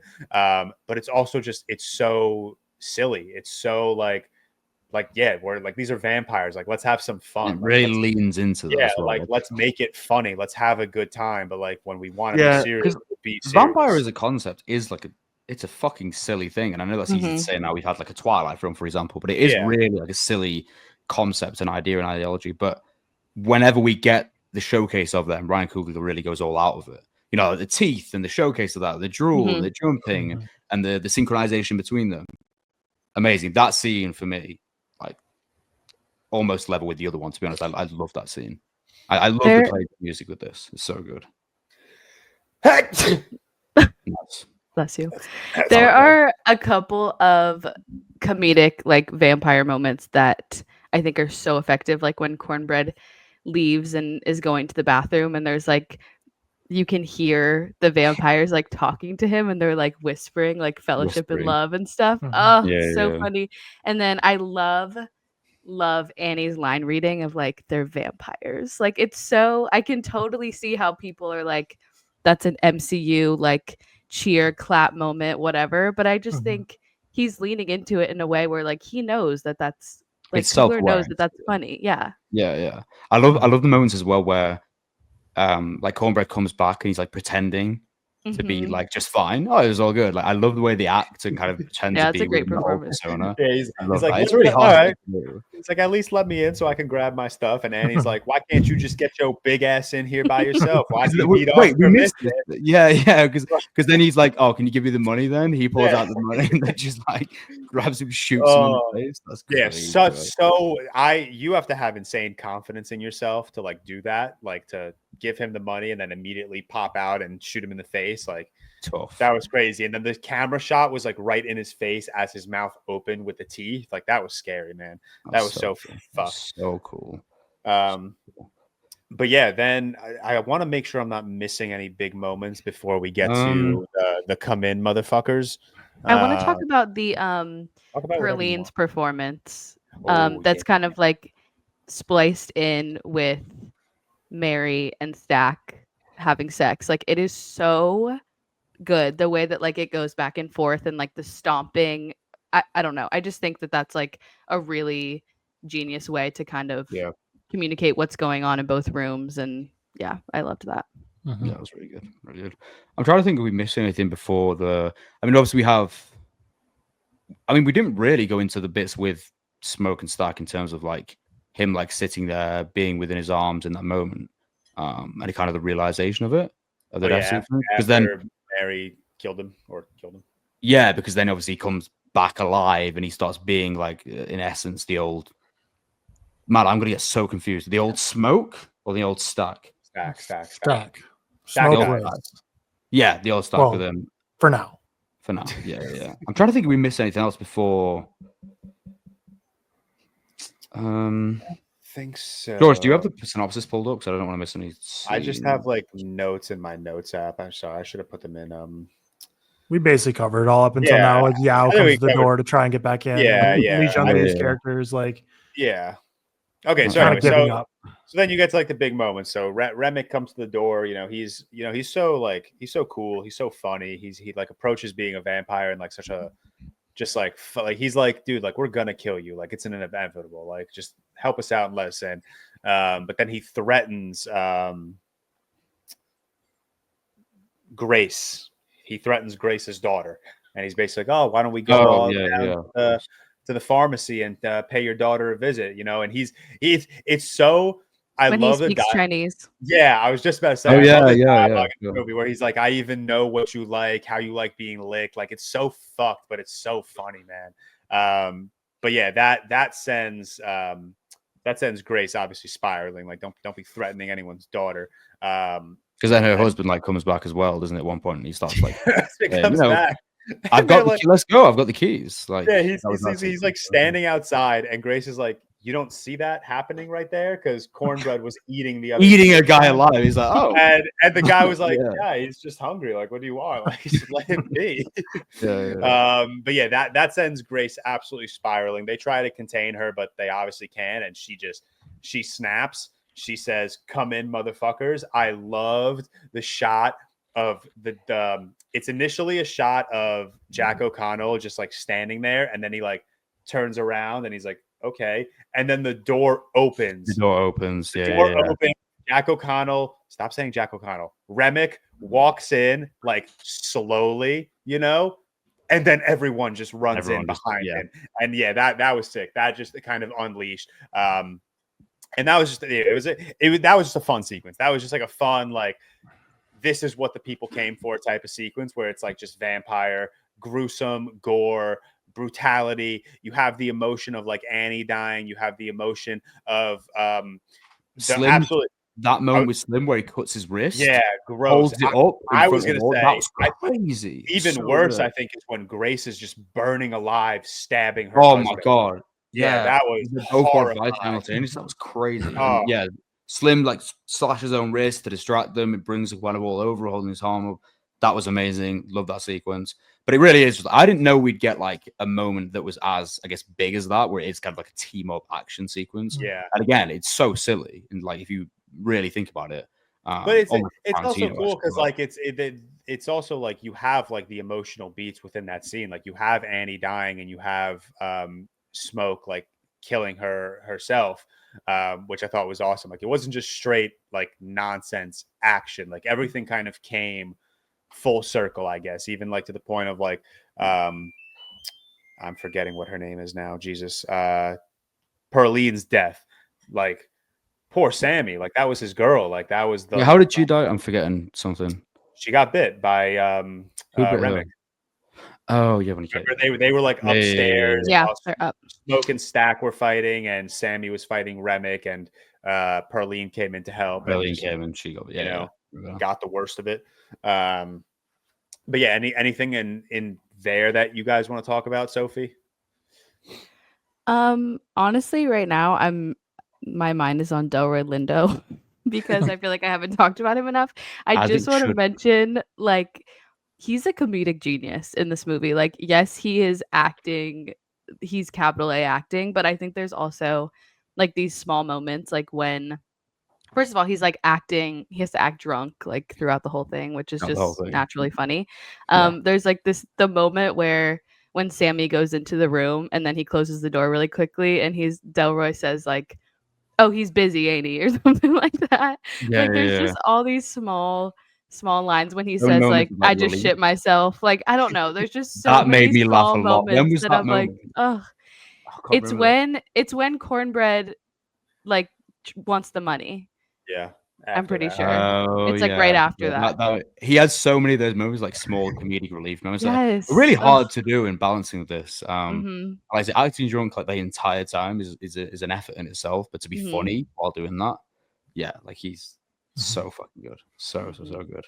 I do think the final vampire battle in general is pretty rushed. Like it is really quick, which I can see disappointing some people. I don't know how it'll play on second watch, but it does kind of build up this whole final scene, and then it does go pretty quick. But it's kind of hard to make it drag out because it is such like a situation where like there's zero chance you're surviving that. Like they're all gonna die real quickly, so it kind of happens pretty quickly. But I think it's the only thing. Like maybe I would have liked a little more of the actual like fighting vampires. You know, because it is fun scenes. You know, you get the garlic that it's like acid basically to them. You get the wooden stakes and then just a lot of gun foo. But yeah, I think that's one critique. I guess I'd say that I think it was a little quick, the final battle. Which, to be fair, just like Black Panther, the final battle kind of ass. So maybe final battle. Yeah, but that was Coogler doesn't know how to do it. Damn, Black Panther final battle ass. Wakanda forever. Wakanda forever. Yeah, no, I'm talking about the first Black Panther on the subway where the CGI is terrible, but that's more CGI. I was on about the second. Okay, the second one for sure. Okay, that makes sense. Okay. But yeah, you do have you end up we get I hope I don't remember this incorrectly. I shouldn't, but you get Remick and Sammy. They're kind of doing their own thing in the water, and out of nowhere comes Smoke and kills him, which is cool. I love the way he's holding him, like when Remick is kind of like holding Sammy's head, and he's kind of what happened to his fingers? Where did that come from? Again, it's like that leaning into it, and you get everyone behind him, going like preaching to him almost in this communal way. Such a fucking cool moment with the moon as well. Amazing. Yeah. That's where we get that shot, isn't it? Where fucking spoilers. I saw people tweeting like before it released that when you know kind of what this shot means, because the shot where like Michael Jordan's character is holding Miles' character, and they're kind of looking in that way. Yeah, I love that scene. That was really, really powerful. I love that too. So like again, so silly. The way the Jack O'Connell's character kind of just completely like goes in essence. Well, he was in water. Why couldn't he just go underwater? I didn't get that. I have no. Maybe vampires can't swim. Can vampires do that? I don't know. I don't know enough. Sophie, thoughts on Smoke pulling up out of nowhere, killing Remick? Yeah, so this is my issue with the movie, actually. Is like this what holds? This is the only thing that holds it back from a 5? I think so. Okay. Yeah, I don't want to tell Ryan Coogler how to write his movie. Like, I'm not going to say what I think maybe should have happened or what, but like, I don't know. I think Michael B. Jordan just like appearing out of nowhere, like somehow he obviously like it's a movie. I know like you should suspend belief, whatever. But like the fact that Michael B. Jordan like somehow got through like 100 vampires sitting by the water and just like pops up out of nowhere to be the one to kill Remick just didn't really work for me. Like, I don't know. I think there are some other possibilities there. Okay, I've already tried to convince you otherwise, but I have an add-on factor to that I was thinking about. So what I already tried to convince Sophie of was the post-credit scene kind of explains how Smoke is like freed, like he lets Stack go, so Smoke is free to go and save Sammy. What I think I overlooked was perhaps while Smoke was like running to Sammy, we see that all the vampires, whatever happens to Remick happens to them. So they're in agonizing pain because they just took a guitar that split their head in. Yeah. Like I'm thinking maybe they're not in him as well. It was crazy. Yeah, they're just not aware of like their surroundings. Maybe they're just so caught up by the pain that Smoke was able to. Yeah, I see that. I just still think it's very like classic. Like, of course, Michael B. Jordan's like character is going to be the one. I think there would have been more impactful ways to have ended it. One of those things that like if it crosses your mind, for me, it just didn't cross my mind, so I'm not bothered about it. I didn't even think about it. But if it does, you're like, oh. It just felt very superhero movie, which it again felt very the Night King of Game of Thrones. Oh, A little bit, yeah. Yeah. Okay. Where it's like, of course, this is like the silly way that the final death happens. I didn't have a problem with it, but that's like when you were explaining it again and remembering him, like, yeah, it reminds me of like that final death where like after this, there's all this horde and all this battle, and then like all of a sudden out of nowhere, just like jumps and Arya comes out of absolutely nowhere. Yeah. It just appears. Yeah, I see what you mean. It's one of those things like if you notice it will bother you inherently. But it would just I didn't really it kind of just passed me, to be honest. Completely. But now we're at the point where they kind of leave and it goes back to it's daytime now. Yes. Yeah, the time I was thinking the whole thing's making it sunrise, isn't it? Yeah, there's like 10 minutes left of the movie at this point. I was thinking the whole time, I was like, where the hell's the Tommy gun scene from the trailer? I was literally thinking during the movie, I was like, I'm going to text Sophie right after this and be like, did I doze up? Like, did I just like completely like blank out during the, like, when did the Tommy gun scene happen?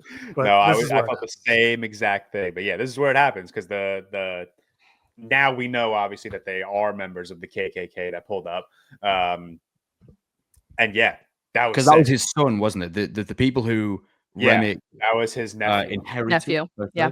Oh, nephew. Sorry, yeah, that was his nephew. Because we saw when he went, there was clan gear. Oh, the clan in their little house, wasn't there? Yeah, definitely. But yeah, that was sick. I loved like it was so cool. Like you see it in the trailer too, but like when he's sitting on like the box that's holding the gun, kind of wrapping his cigarette, he's shaking. Like he just saw some shit, but he's got to like lock in again and like get back into like smoke motion. He shows the like Coogler makes it so that there's like a montage of while he's like rolling the cigarette or whatever. Like he sees how everyone came together to like create this night, and it's so heartbreaking the way that like all of those people are dead. Like, okay.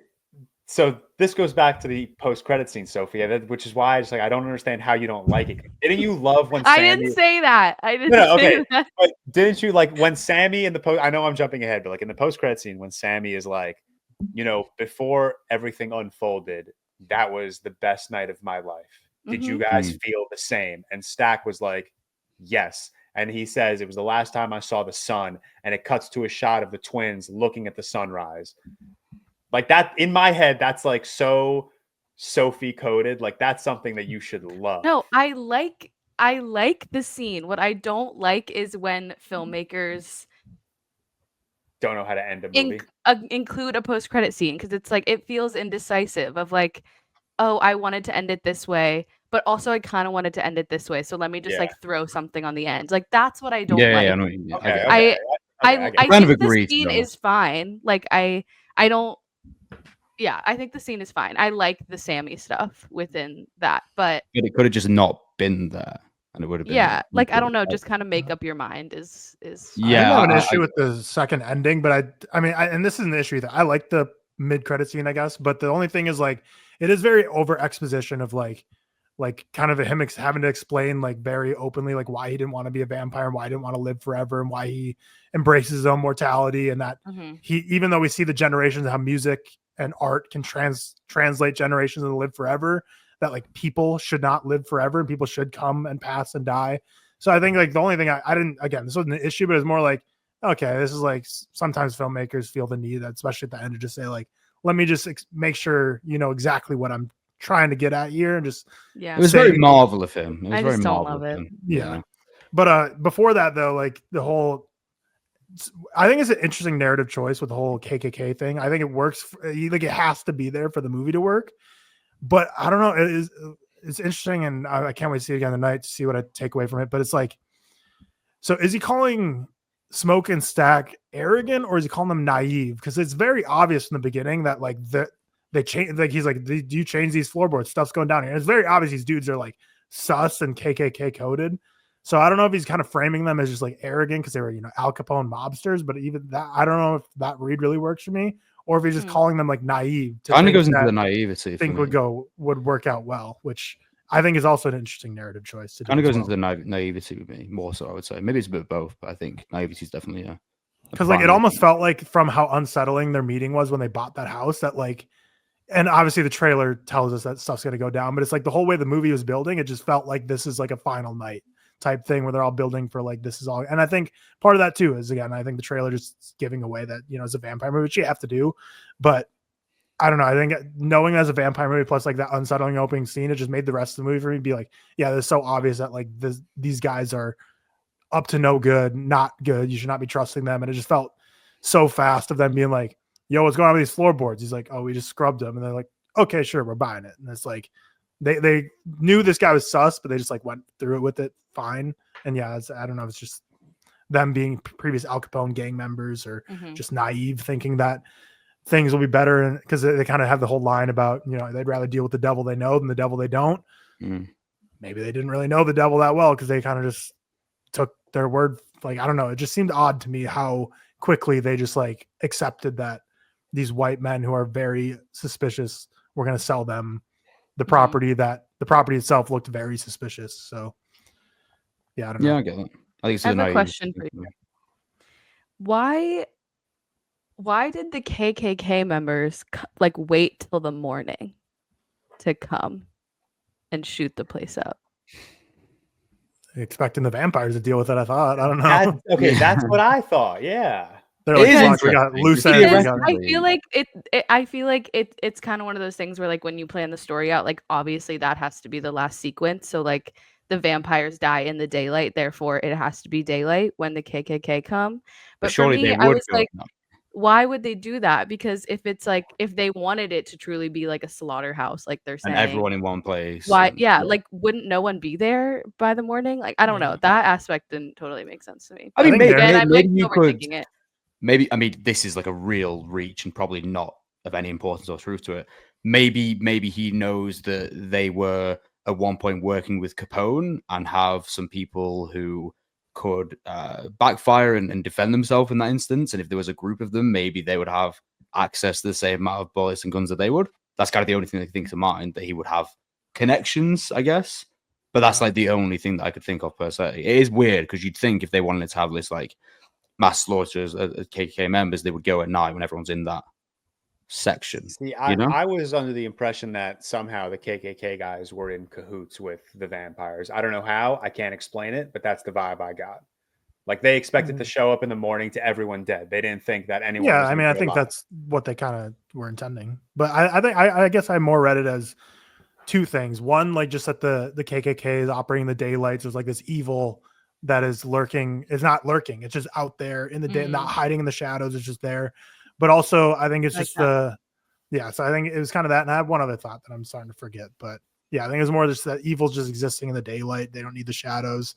And I just think, also that they're just like cowardly people. So they're like expecting all the dirty business to be done for them, and they're too cowardly to show up and fight. They want people to do their bidding and their nastiness for them, and they want to be separated from that, and just to have a plausible deniability of like, oh, these horrors are like, the vampires are the ones doing all this, and we're just cleaning up, and it's just an unfortunate thing that's happening in our town, but we're not the ones perpetrating it.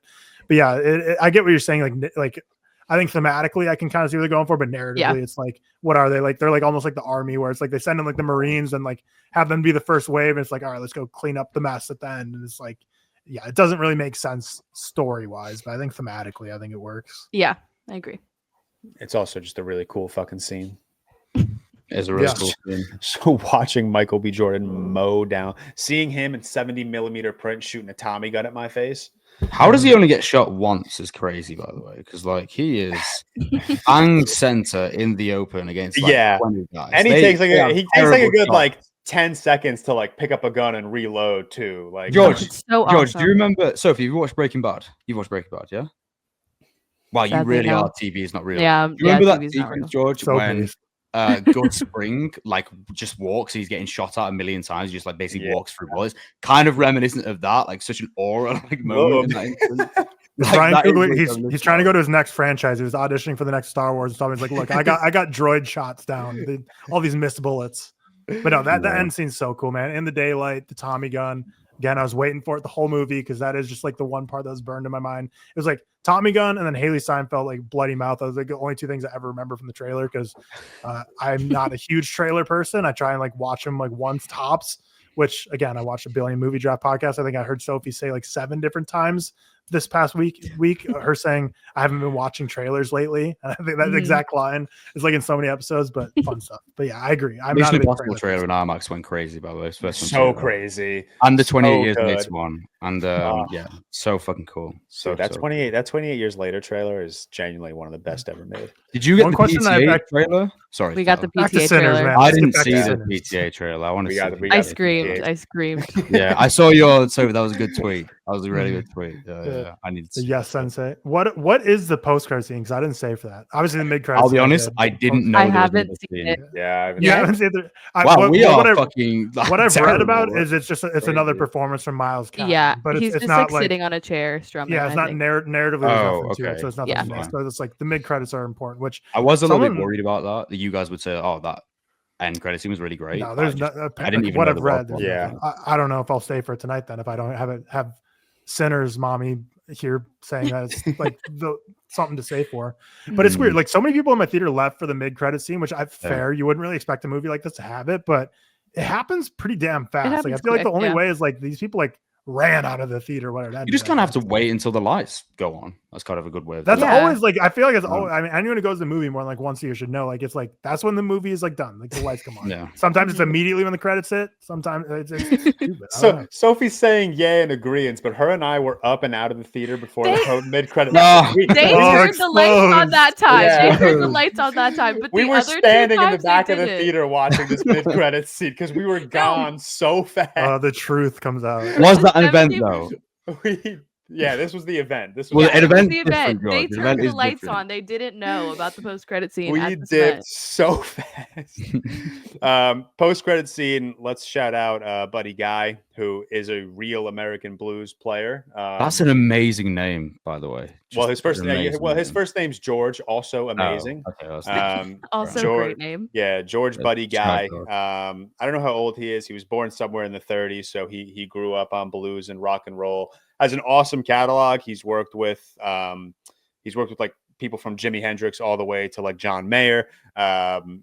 Still alive, obviously. He was in the movie. So that's just like a very awesome, like, I mean, that's not a cameo. That's just like a cool nod to like true blues and rock and rolls of like the 50s and 60s and 70s. And he's still active today. So even all the way to 2020s. But he played older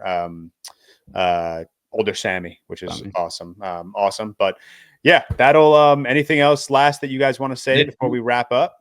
Wasn't Christopher Nolan thanked in the credits? Yeah, Chris, he was. Why was he? That was so interesting. Just thanks for making Oppenheimer. You know, I would do the same thing. Yeah, I would do the same thing. I don't know why that was. I didn't see that. I saw it on Twitter this morning. We should start the way we have the spoilers skip ahead tag here. We should just write "Thank you, Christopher Nolan" and just continue the episode. Brilliant. But right, that'll wrap up our Sinners discussion here. Wait, hold on. Cam said, "Girl, read your message to Sophie's text," and I texted Cam yesterday saying, "Text Sophie your thoughts," and she can tell. So, Sophie, do you have any texts from Cam saying like your thoughts? No, I think that was a joke because the screenshot Sophie sent, she has 54 unread messages. Okay. I was more because Cam was like, "Yeah, I won't be on the pod this week," and I was like, "Oh, you coming on?" And then I was like, "Okay, well, if you have any thoughts, text Sophie." So I was making sure. Did he say anything major in his review? I think I saw it the other day actually. I missed. He had a similar thought to you, Tyler. I think where he felt that the final like battle was rushed. Essentially, I think he said that. I remember him saying that. Did he? Yeah, he definitely said that. 100%. I threw this into the rundown. I figured we could do this quick. Yeah, the vampire draft. Yeah, one because we're going long, and two because I don't know how deep all our vampire bags are. I just have 3-round drafts. Yeah, 12 movies total. All right, oh damn! Easy peasy. Before the draft, 4.5s all around, right? I believe. Yep. Yeah, but I think rewatch. I'm going to be honest. This could like be that. I think on rewatch this could get to a 5. I'm watching it tonight, which this episode comes out in 2 days. So check my letterbox. That's how I see Whitmore. Seth, are you seeing it before Monday? No, I think I've seen them Tuesday, Wednesday. Well, only check mine. No one else since we like spoke about it, I'm just like, man, this film was so good. You know, as soon as you speak about it a little more. Mm-hmm. Oh, Cam did write it. Holy shit, Ryan Coogler deserves it all. He wrote an actual review. Yeah, I didn't see. He never writes reviews. No doubt, best of the year, production masterpiece, and stylistically so incredible. I'm not gonna read his whole thing, but Cam Walsh did write a review. Did say the. Oh wait, how have we not mentioned the Cam Walsh poster? Oh my god! Who made that? Yeah, I'll pull it up. I'll pull it up on screen share to see. I'll see if it's still there. Funniest. Well, I was crying when Tyler sent on the group chat. Like, so I was like, "What the fuck?" I'll see if it's still there. I don't know. Whoever made that, make one for me. It is still there. Oh my god. Make one for Sophie and make one for everyone. Someone put shit, and it's still there. This has been up there for like 24 hours now. But that's hilarious because none of us knew that this was happening. We saw like someone just tweeted. Yeah, shout out George Mahoney tweeting it out. George, We're talking important stuff on the ReelTok podcast. Wow, that was so funny. All right, so best vampire movies draft. We're gonna spin for order because I think there's a couple super high ones, so we want to make it fair. Yes. Seth gets first choice. Damn it. And we all know what I'm picking. Yeah, we know. I think Seth, so. And then who wants second pick? Give it to Tyler. Doesn't matter because I'm getting it. Damn. And then it's going to be Sophie, and then George is going to be last. My vampire bag is small. Yeah, Sophie, you better hope you're before me. It's going to be Sophie. It's not. It's gonna be Let's go! Snake draft, though. Snake massive. Draft fourth place is a good pick, I think, for snake draft. Okay. Seth, Tyler, George, Sophie. I might snag. Well, actually, I don't know. All right, Seth, what's the top pick here? Bram Stoker's Dracula, directed by Francis Ford Coppola. Obviously, the vampire film, the gold standard, the best looking film of all time. A Sophie 3 out of 5, I think. Yeah, famously vetoed on Sophie's podcast. That is Tyler. I tried. I tried to give love to that film, but it failed. With my second pick, there's a few options here. I think it's a little top heavy for me because my bag's not super deep on vampires. But I'm just gonna go Sinners. I'm just gonna get Sinners off the board because I like it more than every other vampire movie I've seen. So pretty easy choice. Damn. George. I want to make sure I'm not forgetting anything. I wish there was I wish I had a vampire tag. I don't know if you've seen this, George. I feel like you have to. There's one that George always brings up. I think he can probably get it. I think I'll get it on the wraparound. Yeah, there's two I want on the wraparound. The first one I'm gonna take Park Chan-wook's Thirst. Oh, that's easy. My second favorite. I know that if I didn't take it here, that wasn't getting back to me because no way. Definitely would have taken. Well, actually, would have got back to you, I think. Oh yeah, because I have a pick before you. Yeah, would have. Yeah. Sophie, you get back to backs. Give me Nosferatu from 1922. Based. And I'll take Twilight. Damn it! I wanted Twilight, man. Is Twilight the best of the franchise? Yes. Like obviously for a draft, you pick Twilight because like it just like would be weird to be like Twilight draft Eclipse, but Twilight. Mm-hmm. Yeah. Seth, I feel like you and I really getting with an L. Yeah, it does. Yeah, you and I really overlap on the vampire stuff, so I apologize, but I am gonna take Let the Right One In. Let the Right One In. Yeah, of course. Yeah, I'm sorry, Seth. I know those were probably your 2 and 3. Were they your 2 and 3? Yeah. I think so. Yeah, okay. I think so. Yeah. See, I think now the draft becomes kind of interesting because now I have a bunch of like options after this that are all like within the same range. Actually, no. Yeah, interesting. I'll go with we'll stay in the same vein as Sinners. I'll go From Dusk Till Dawn. Yeah. There's a couple other ones that are probably better, but I haven't seen them, so I don't feel right picking them. So I'll go From Dusk Till Dawn. But you never feel alone. Wow. Back to backs now for Seth. I'll take Exorcist Nosferatu. I'll take Exorcist Nosferatu. Sorry, there. And then I will take. Okay, I'll take Carl Dreyer's Vampire from 1932. It's like the original vampire film. Well, aside from Nosferatu, of course. I'll take that. With a Y or an I? It's no E, I think. At the end. Like that's it. That's okay. it. Yeah. Oh shit, back to me. I will go with interesting. My vampire bag is really not deep. Have you seen Taika Waititi's What We Do in the Shadows? I have not. Dude, I've been It's really fucking funny. It's actually really funny. Yeah, it is. Surprisingly, definitely. Yeah, I'll probably go I'm in between two. I'll go with the one that I've seen more recently. I'll go Werner Herzog's Nosferatu. Yeah, I was going to say you're definitely going to go with that one. Yeah. Good film. George.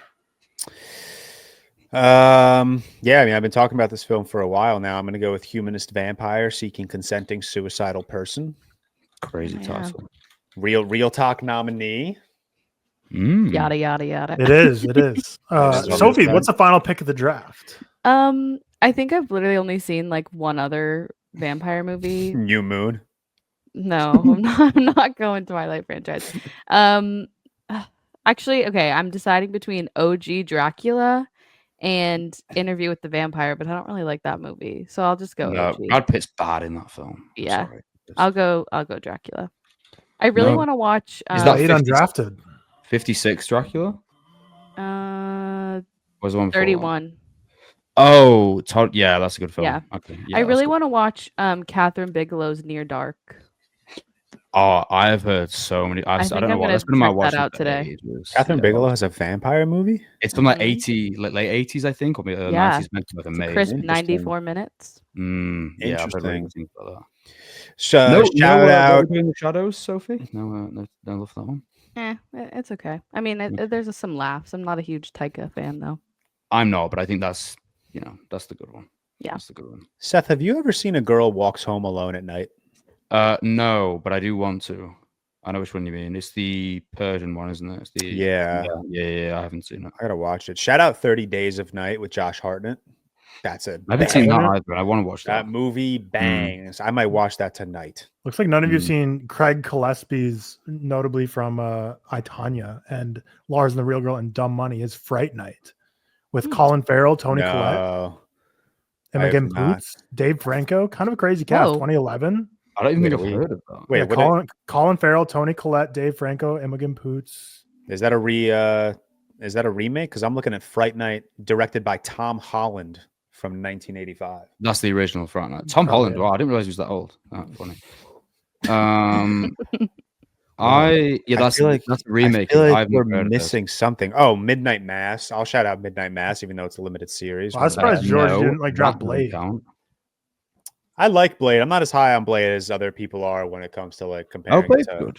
Yeah, I mean, Blade. It's a very good movie. I'm just not as high on it as the movies that I think we all drafted. But all right, Seth took Bram Stoker's Dracula, Nosferatu, 2024, and Vampires. Tyler took Sinners, From Dusk Till Dawn, Nosferatu, The Vampire. I myself, George, took Thirst, Let the Right One In, Humanist Vampire, Seeking. Dude, why'd you write yada yada yada? Humanist Vampire Seeking Consenting Suicidal Person. And Sophie, in her ReelTok draft debut, takes Nosferatu 1922, Twilight, and Dracula 1931. Okay, this is where the cut is going to happen, because in my Daredevil thing, I said, okay, now let's talk about Daredevil. All right, we're going to move on. We are going to do Daredevil. It's just me. Unfortunately, we couldn't get together to do a special the way we've been doing with Friendly Neighborhood Spider-Man or Invincible Season 3. It's a tough week schedule wise. I couldn't commit to a night. Unfortunately, Alex was traveling. Cam and Sammy, we just couldn't commit to a time, unfortunately, and I don't think we made the best effort either. So it's just me going to talk Daredevil. I'm very excited to talk Daredevil. I'm very, very excited to talk Daredevil. I'm very excited that this show is actually worth talking about. As of late, I think the MCU has been giving us TV shows that are worth talking about. We've gotten Your Friendly Neighborhood Spider-Man. We've gotten X-Men 97. We've gotten and these are great seasons of television that are genuinely worth talking about. We've gotten our fair share of crap. We've gotten the Echoes of the world. We've gotten the She-Hulks of the world. We've gotten the Secret Invasions of the world that we don't care to talk about. But Daredevil's absolutely worth talking about, and it's awesome. And I'm very excited to talk about it. As always, we'll start spoiler-free. You guys, I'm sure, all know my thoughts right now, so I'll keep spoiler-free relatively short. And then we'll move on from there, and I'll kind of just go episode by episode, and we'll just talk about kind of the big moments and my thoughts on how kind of they handled everything. But like I said, I'll keep spoiler-free thoughts short because you guys likely know my my spoiler-free thoughts already. But spoiler-free, hell yeah. That's my review. Hell yeah, those two words. Like I said, you go into Marvel TV shows nowadays and you're so skeptical. You're so skeptical of what the final product is going to look like. Especially something like a Daredevil, where we have 3 seasons of fantastic television that we are expecting Marvel to kind of reach those heights. And I love the Netflix Daredevil show. I know a lot of people love that show too. I know a lot of people consider it an S-tier comic book show, as do I. So that's just that added such an insane level of like skepticism and nerves going into Daredevil Born Again, because you're like, okay, are they going to match that level of quality? Are they going to match that level of brutality? Are they going to match the tone? Are they going to fuck up our characters? Are they going to ruin these characters that we've grown to just absolutely love and adore? I can confidently say they did not. I can confidently say they did not. Is this a perfect season of television? Absolutely not. Absolutely not. And I can recognize that. I can recognize that this show has its flaws. I can recognize that this show has moments, episodes, characters that may have felt a little lackluster, that may have not been, treated as well as Matt and Fisk were. But I'm currently at a state with this show where I'm just so happy. The highs are so awesome in this show. The highs are the only thing I want to talk about, and I don't want to let what I consider to be the lows of this show to just ruin, my happiness right now, because I really am happy, man. Week to week, I was so happy. Just, ooh, new episode of Daredevil today. It's Tuesday, 9 p.m. New episode of Daredevil, and I don't get that a lot with TV nowadays. I really don't. I don't get that week to week thrill that I would like to have. But Daredevil gave me that, and it was fucking awesome. So, like I said, I can recognize this is not a perfect season of television. This is, for me, probably right around the quality of the original Netflix show's season 2, maybe slightly worse than that. So I think this would be my 4th ranked Daredevil season, maybe 3rd. However, that's not don't look at that as a bad thing. I love the original Daredevil show. I think all 3 seasons are phenomenal. And I really fucked with Daredevil Born Again. I really did. I absolutely loved Matt. I absolutely loved Fisk. I love having Charlie Cox and Vincent D'Onofrio back in these roles. I know a lot of people weren't necessarily pleased, might I say, with the direction that, we kind of take these characters. We are, far removed timeline wise from the Netflix show, and these characters are in such a different point in their lives. And we'll talk about that in spoilers. And I know a lot of people didn't necessarily like that. A lot of people felt that, we're kind of taking these characters, flipping on their heads, and, these aren't the characters we loved from the Netflix show. And while I understand those arguments, they are very different characters. I think the show does a very good job at kind of explaining where they are in their lives, explaining why there is that massive difference in characterization. And massive is the wrong word. It's not a massive difference. There's subtle differences in characterizations between Fisk and Matt that I absolutely love. You, of course, you get new characters like Daniel. You get new characters like Heather. You get new characters like Kirsten, and they're awesome. I love the way they kind of work together. I love the way they play off Matt. I love their relationship with Matt. I love their relationship with, Fisk and Cherry. I think this whole, cast of characters just works so well together. And I think that was also something very important for me coming into this season, because one of the best things about the Netflix show, outside of just its brilliant comic book storytelling, is its characters, is its dynamic, is that, the way their characters just interact with one another. It felt so real. It felt so personal. It felt so intimate. It's dialogue, it's back and forths that I love going back to and listening to and watching. It's so important to the original Netflix show, and I'm happy that I walked away from Daredevil Born Again with kind of that same sentiment towards these characters and this show. It's just it's awesome. I love just watching all these.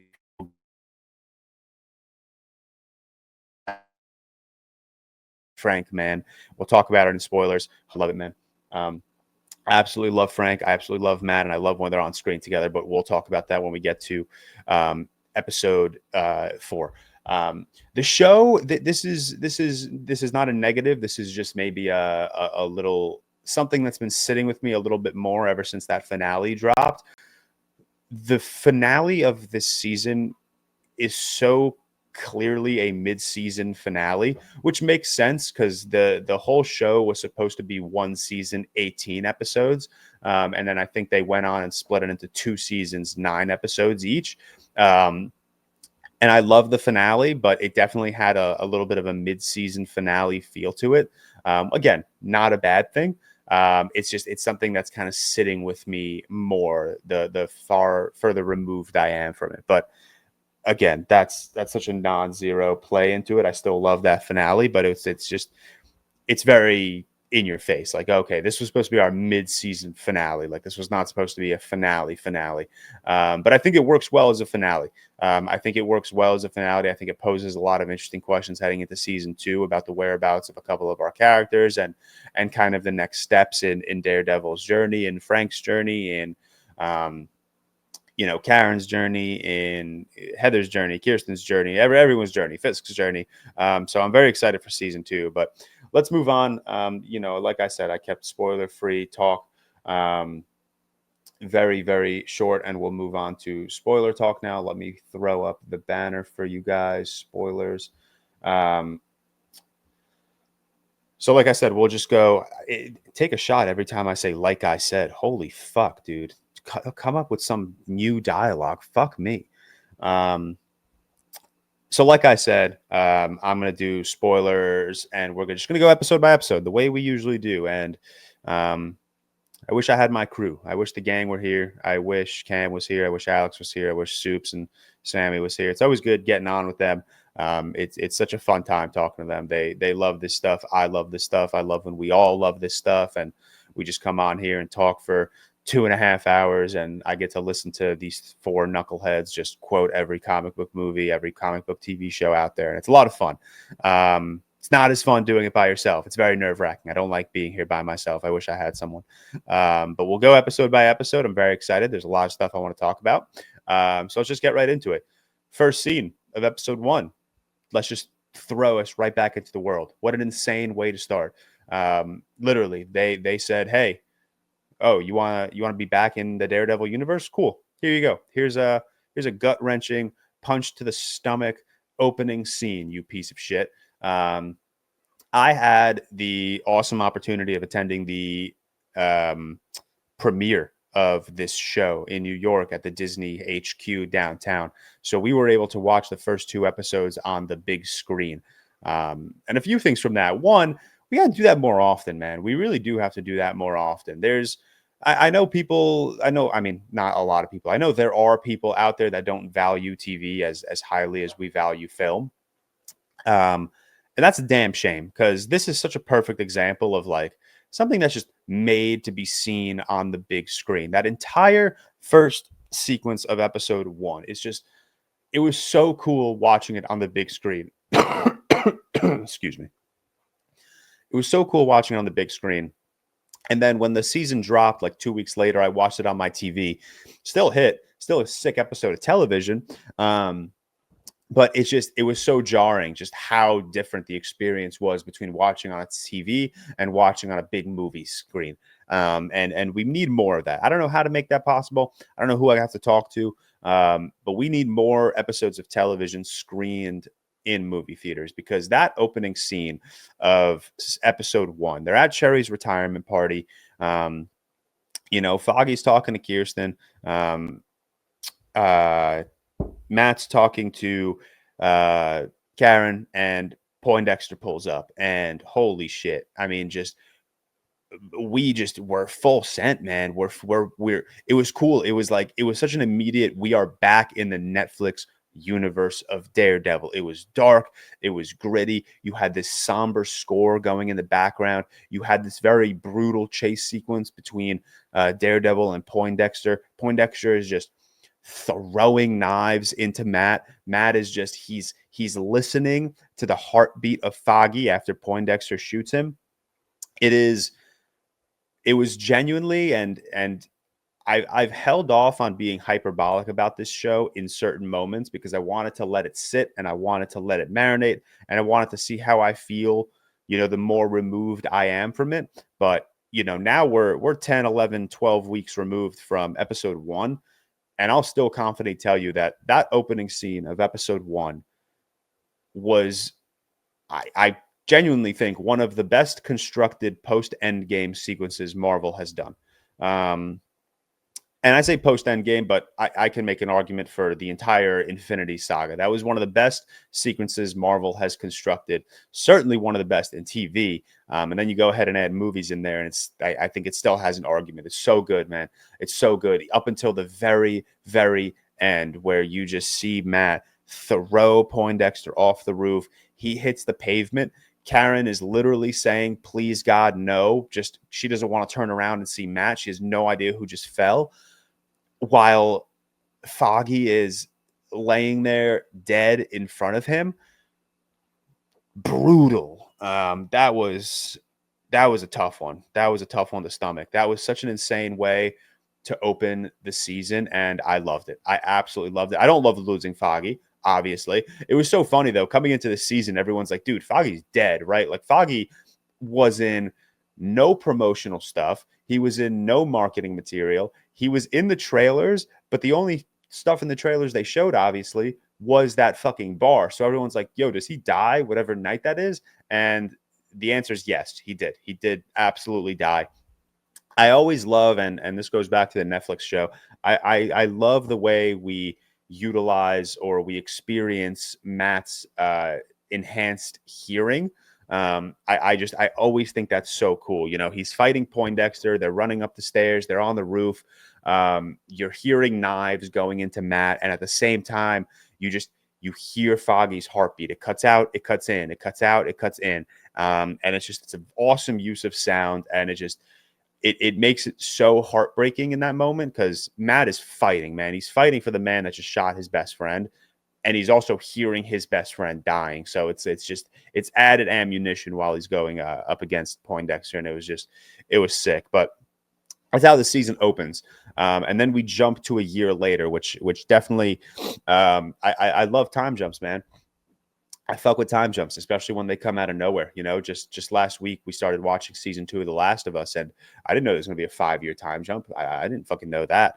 But I also, and maybe this is me, maybe we did know this, but I did not, I guess. But I didn't know we were going to have a 1-year time jump. But 1 year later, you're introduced to Kirsten McDuffie. She and Matt have formed her own law firm. And this is after Poindexter was acquitted or found guilty. I apologize. After Poindexter was found guilty, he got life. Iconic line. We'll get to that eventually, by the way. Foggy is dead. Karen has moved to San Francisco. They had a very emotional scene in the courthouse after Poindexter was found guilty. And again, it's small, personal, intimate moments like that between Matt and Karen that means so much to me in this show. I love it. I love it. I love how real this show can feel at times. It's obviously very reliant on its vigilante superhero lore, but it does not shy away from just giving us something so personal and something that just feels so goddamn real. But we're also introduced to Heather. Hilarious way of introducing them to Heather. Kirsten basically tricks Matt into saying that Heather needs an attorney, needs a lawyer, and Kirsten also tricks Heather into saying that Matt needs a therapist, which is so funny. If I was tricked into therapy, I'd be so upset. But that kind of kickstarts their little relationship, which we'll kind of unpack as we go through the season. Fisk is returning. He's announcing his mayoral campaign. And I was so shocked. Sorry, I didn't mean to stutter there. I'm trying to find my words. I was very shocked that all of that kind of happened in episode 1. I understand, and I'm not saying this in a bad way at all. It's more so, I think I was expecting episode 1 to truly be like way more of an introduction back into this world, an introduction of Matt, an introduction of Heather, an introduction of Fisk, an introduction of Kirsten. And it was, obviously, but they also kind of treated it like, okay, this is technically season 4. Like, all these people. Okay, we're not going to waste our fucking time reintroducing this shit to you. It's kind of how in like episode or the season premiere of episode 8 of Game of Thrones, it was a whole episode wasted to just reintroducing characters that we already know, and it fucking sucked. And this show didn't do that, thankfully. Daredevil Born Again did not do that. We dive right into it. It's still episode 1. Fisk has returned. You're a year later. Fisk is announcing his mayoral campaign. Also, awesome scene when Matt is listening to the TV and he hears that. I love when Matt like just visibly locks in. And then you have a really cool moment between the two of them where they meet face to face. And that's also what surprised me is this is episode 1 and Matt and Fisk are already face to face. And that was so fucking cool. It's just, it's something I did not expect. I did not expect the two of them so early in the season to meet face to face, and it was fucking sick, and I absolutely loved it. But they meet face to face, and they have this awesome conversation in a diner, and I love it. I love that these are two hard-headed, no-nonsense individuals, but they play off of that so differently. Where Matt is trying to use that no-nonsense, hard-head attitude for good. Fisk is using it because he's not good, right? And that whole conversation they have in the diner, I loved it, man. I fucking loved it. It was, it was a moment of somewhat admiration where Fisk was literally like, or Matt was like, oh, you've lost weight, you look good, whatever. And Fisk was like, I've seen you've made it in the world as well. You're doing well for yourself. And it was interesting because I was like, what are we doing? Where are we going? Like, why are we admiring one another right now? And then the conversation obviously unpacks, and Matt was basically like, listen, man, like you step out of line and it's game over. Like, I will not tolerate your nonsense again. And then Fisk just hits him right back with the, well, listen, bud, if you step out of line, I'm not going to tolerate it this time around. And it was like, oh shit. Like, brother, you are talking to the mayor right now. Like, holy fuck. Absolutely unreal. It was such a good opening scene. It was such a good opening scene. And I know a lot of people are very critical of a couple of episodes in the middle of the season, which is understandable. But there's such a clear reason why. Episode 1 was directed by Aaron Moorhead and Justin Benson. And then they don't direct another episode until episodes 8 and 9, which, in my opinion, probably the 3 best episodes of the season. You could throw episode 4 in there, which was directed by Jeffrey Nachmanoff. But episodes 1, 8, and 9, all directed by Aaron Moorhead and Justin Benson. And it is a very clear, it's a very clear difference in quality and an aesthetic between episodes 1, 8, and 9, and then episodes 2 through 7. And not a bad thing. I didn't dislike episodes 2 through 7. There's a lot in there that we'll talk about that I did very much like. But for me personally, 1, 8, and 9, that's the pinnacle of this show, and it's all, you got to give that credit where credit is due to Aaron Moorhead and Justin Benson, because they were the 2 directors on both of those episodes, and not episodes 2 through 7. But that wraps up episode 1. I love that shot at the end of it, or maybe it's a shot at the end of episode 2. Either way, I love the shot where Matt is standing in the street. He's kind of engulfed in red lighting and fog, and you have Wilson atop his tower after he found out that he was elected mayor.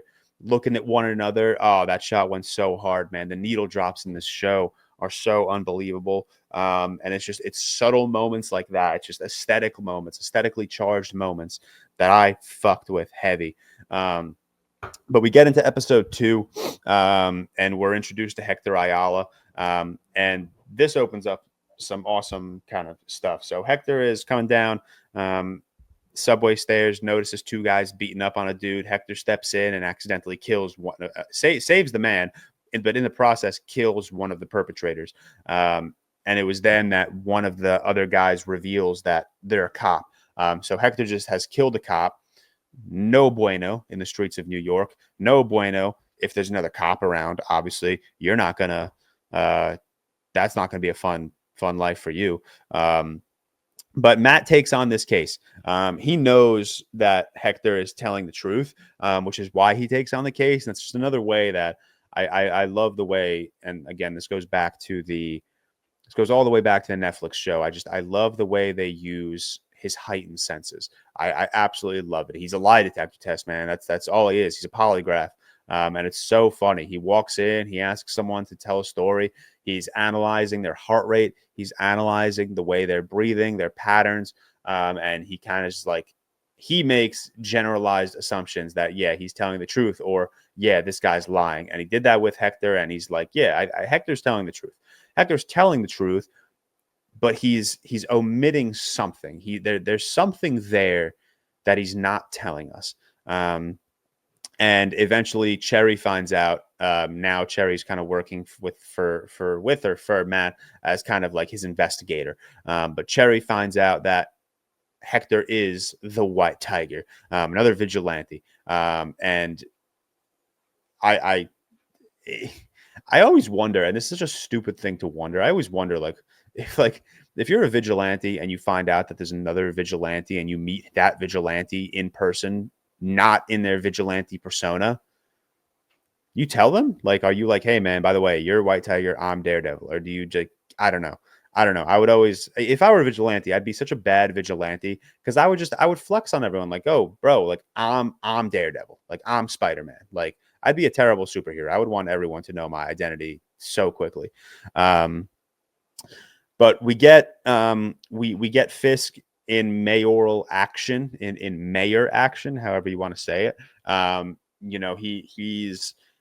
He's at odds. He's not doing well with Commissioner Gallo. And Commissioner Gallo essentially plans on resigning in episode 2, and he says, "This is my stand against you, buddy. I don't really fucking care about you. I don't like you. I know your past.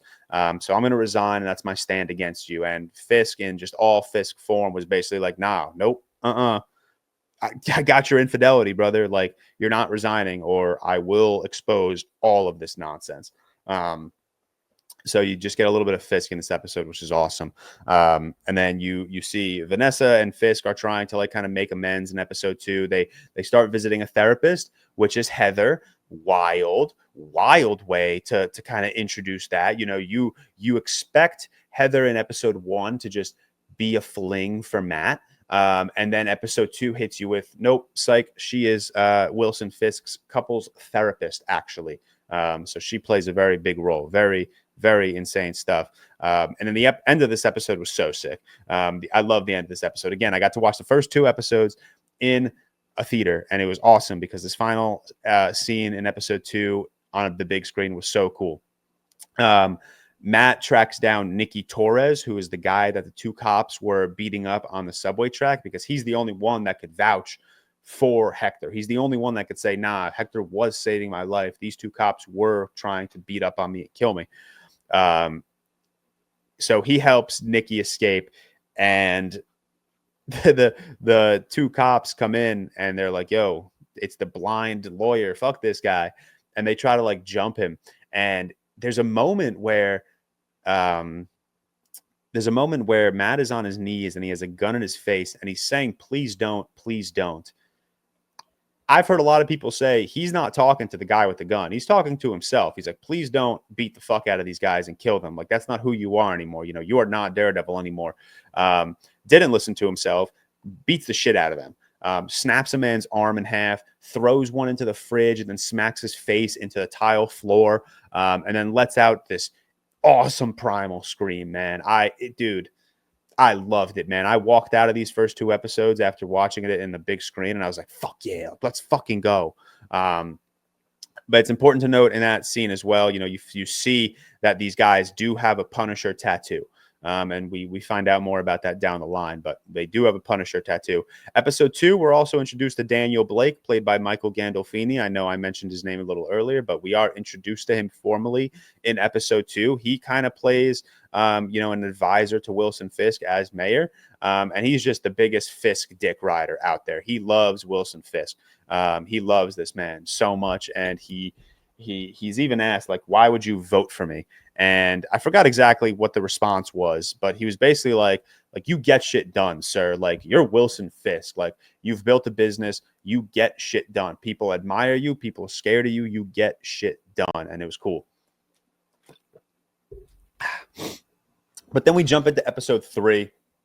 I'm going to keep this moving quickly, by the way, just so you guys know. I'm going to try to keep this to under an hour, and we're already running at 27 minutes. So we're running long. Episode 3 brings up a couple things this is where I started to not particularly care for a couple of plots. We're introduced to Luca and Victor, rival gang leaders. They're arguing. I don't care. That's kind of like, that's one of my gripes with the show, is that they push this rival gang, you know, very small subplot on us. And every time Luca and Victor are on screen, I don't care, you know, and it sucks. It sucks. I know that they're used as a plot engine for Fisk and Vanessa, to kind of show where their relationship is at, because Fisk is basically like, let's just let these rival gangs kill each other, and that'll, you know, help build lasting peace. And Vanessa's like, fuck, man, like, while you were gone, I built this empire, I sustained this empire, and now you're just going to throw that all away. So I understand that, like, the introduction of Luke and Victor and their, you know, butting heads, you know, their rival gangs, it's important for Victor, for Fisk and Vanessa's relationship. It's important to unpack that.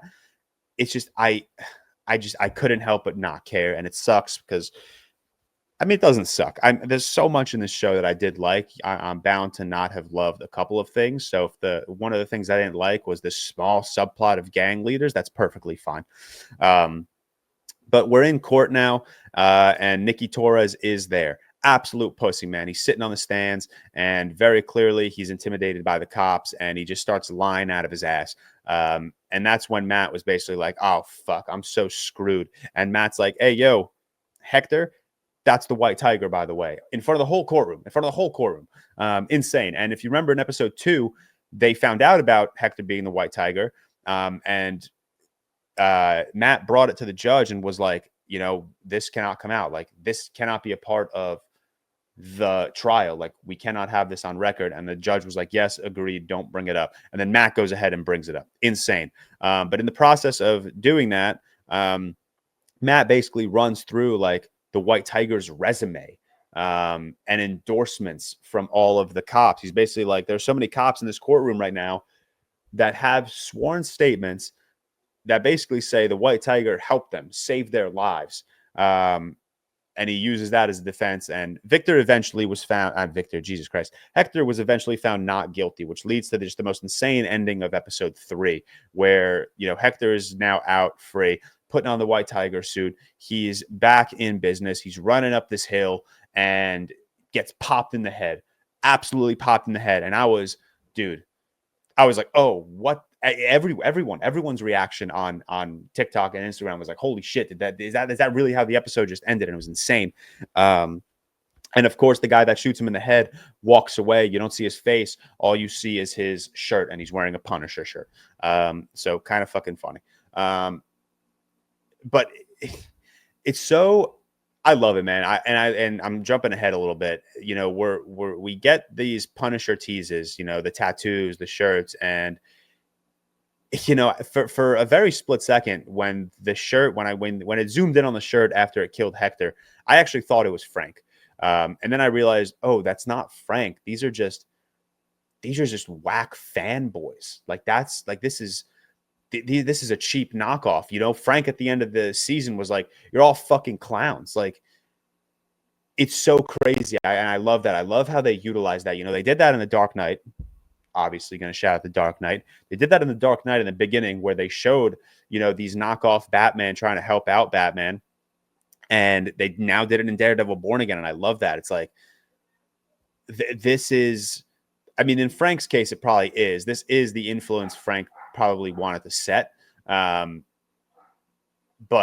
Frank probably, I mean, you know, Frank doesn't fuck with it at all. But it's so, I loved it. It's so interesting. I love how we use, like, you know, this admiration of Frank, to, you know, just so sick. It was cool. It was cool.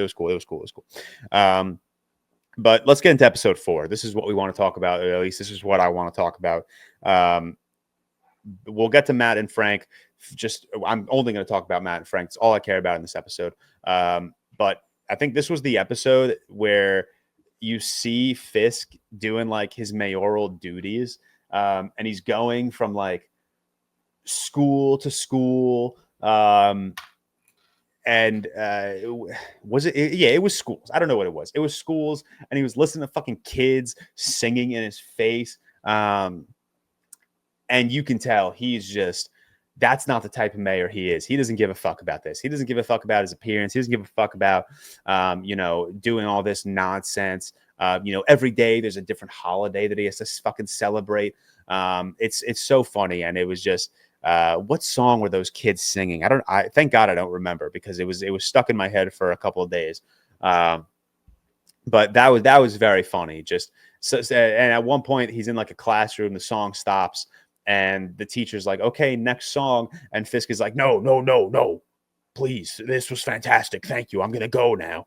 And it was so that I thought that was very funny. But episode 4, you guys know why we're here. You guys know why we're here. The return of Frank Castle, the return of Jon Bernthal, the return of enlightened dialogue about trauma and morality between Matt and Frank. I loved this scene. I know we always tweet about that meme where the guy leans forward and locks in. You guys know what I'm talking about? Okay. I don't do that. I did that for Matt and Frank. The second I heard Frank say that guilt, that shame, that's my home, Red, I leaned forward. And I did not take my eyes off that screen. And then the scene ended and I rewound it 4 times. Okay. That is, again, like I said at the beginning of this segment, I'm trying not to be hyperbolic about certain moments in this show. Okay. I really am. But I'm going to say it. That is one of the best conversations in comic book filmmaking or TV making ever. That rivals Goblin and Spidey in Spider-Man 1, 2002 on the roof. You know, that has similar impact emotionally for me, the way the interrogation scene in The Dark Knight had. You know, that rivals Constantine and Luther at the end of Constantine, the movie with Keanu Reeves. Phenomenal movie. Go watch it. It was that good. It really is that good. And it's there are so many moments in this TV show that are not leaving my mind that I'm just replaying over and over again that I absolutely love. This is just atop it. I think about this conversation every single day. Every single fucking day do I think about this conversation. I love Jon Bernthal, man. I genuinely think Jon Bernthal is just becoming one of my favorite actors. Like, not even just working today, just ever. Like, this man is just, he's an all-time supporting actor, and every time he's on screen, he just gives it his all. You know, Wolf of Wall Street, Sicario, Fury, Baby Driver, Ford v Ferrari, Peanut Butter Falcon. King Richard, every time he's on screen, he's just giving it his all. And I fuck with it heavy, man. I fuck with it heavy. But damn, that conversation, every line out of Frank's mouth was just so sick. Like, oh, you prance around the city in a Halloween costume, beating the snot out of bad guys. Hey, thank you for your service. Like every sing. And then you get, oh my God, man, I could talk about this scene forever. But then, fuck me, you get, what Matt was basically looking for. Matt, and I agree with Frank in this scene where Frank is basically like, you want to know what I think? I think you came here for my permission. I agree with Frank. I think that's exactly why Matt came there. I think Matt legitimately came there because he wanted someone to tell him, do it, bro. Get back in that Daredevil costume and fuck these bitches up. Okay. And you get hit with,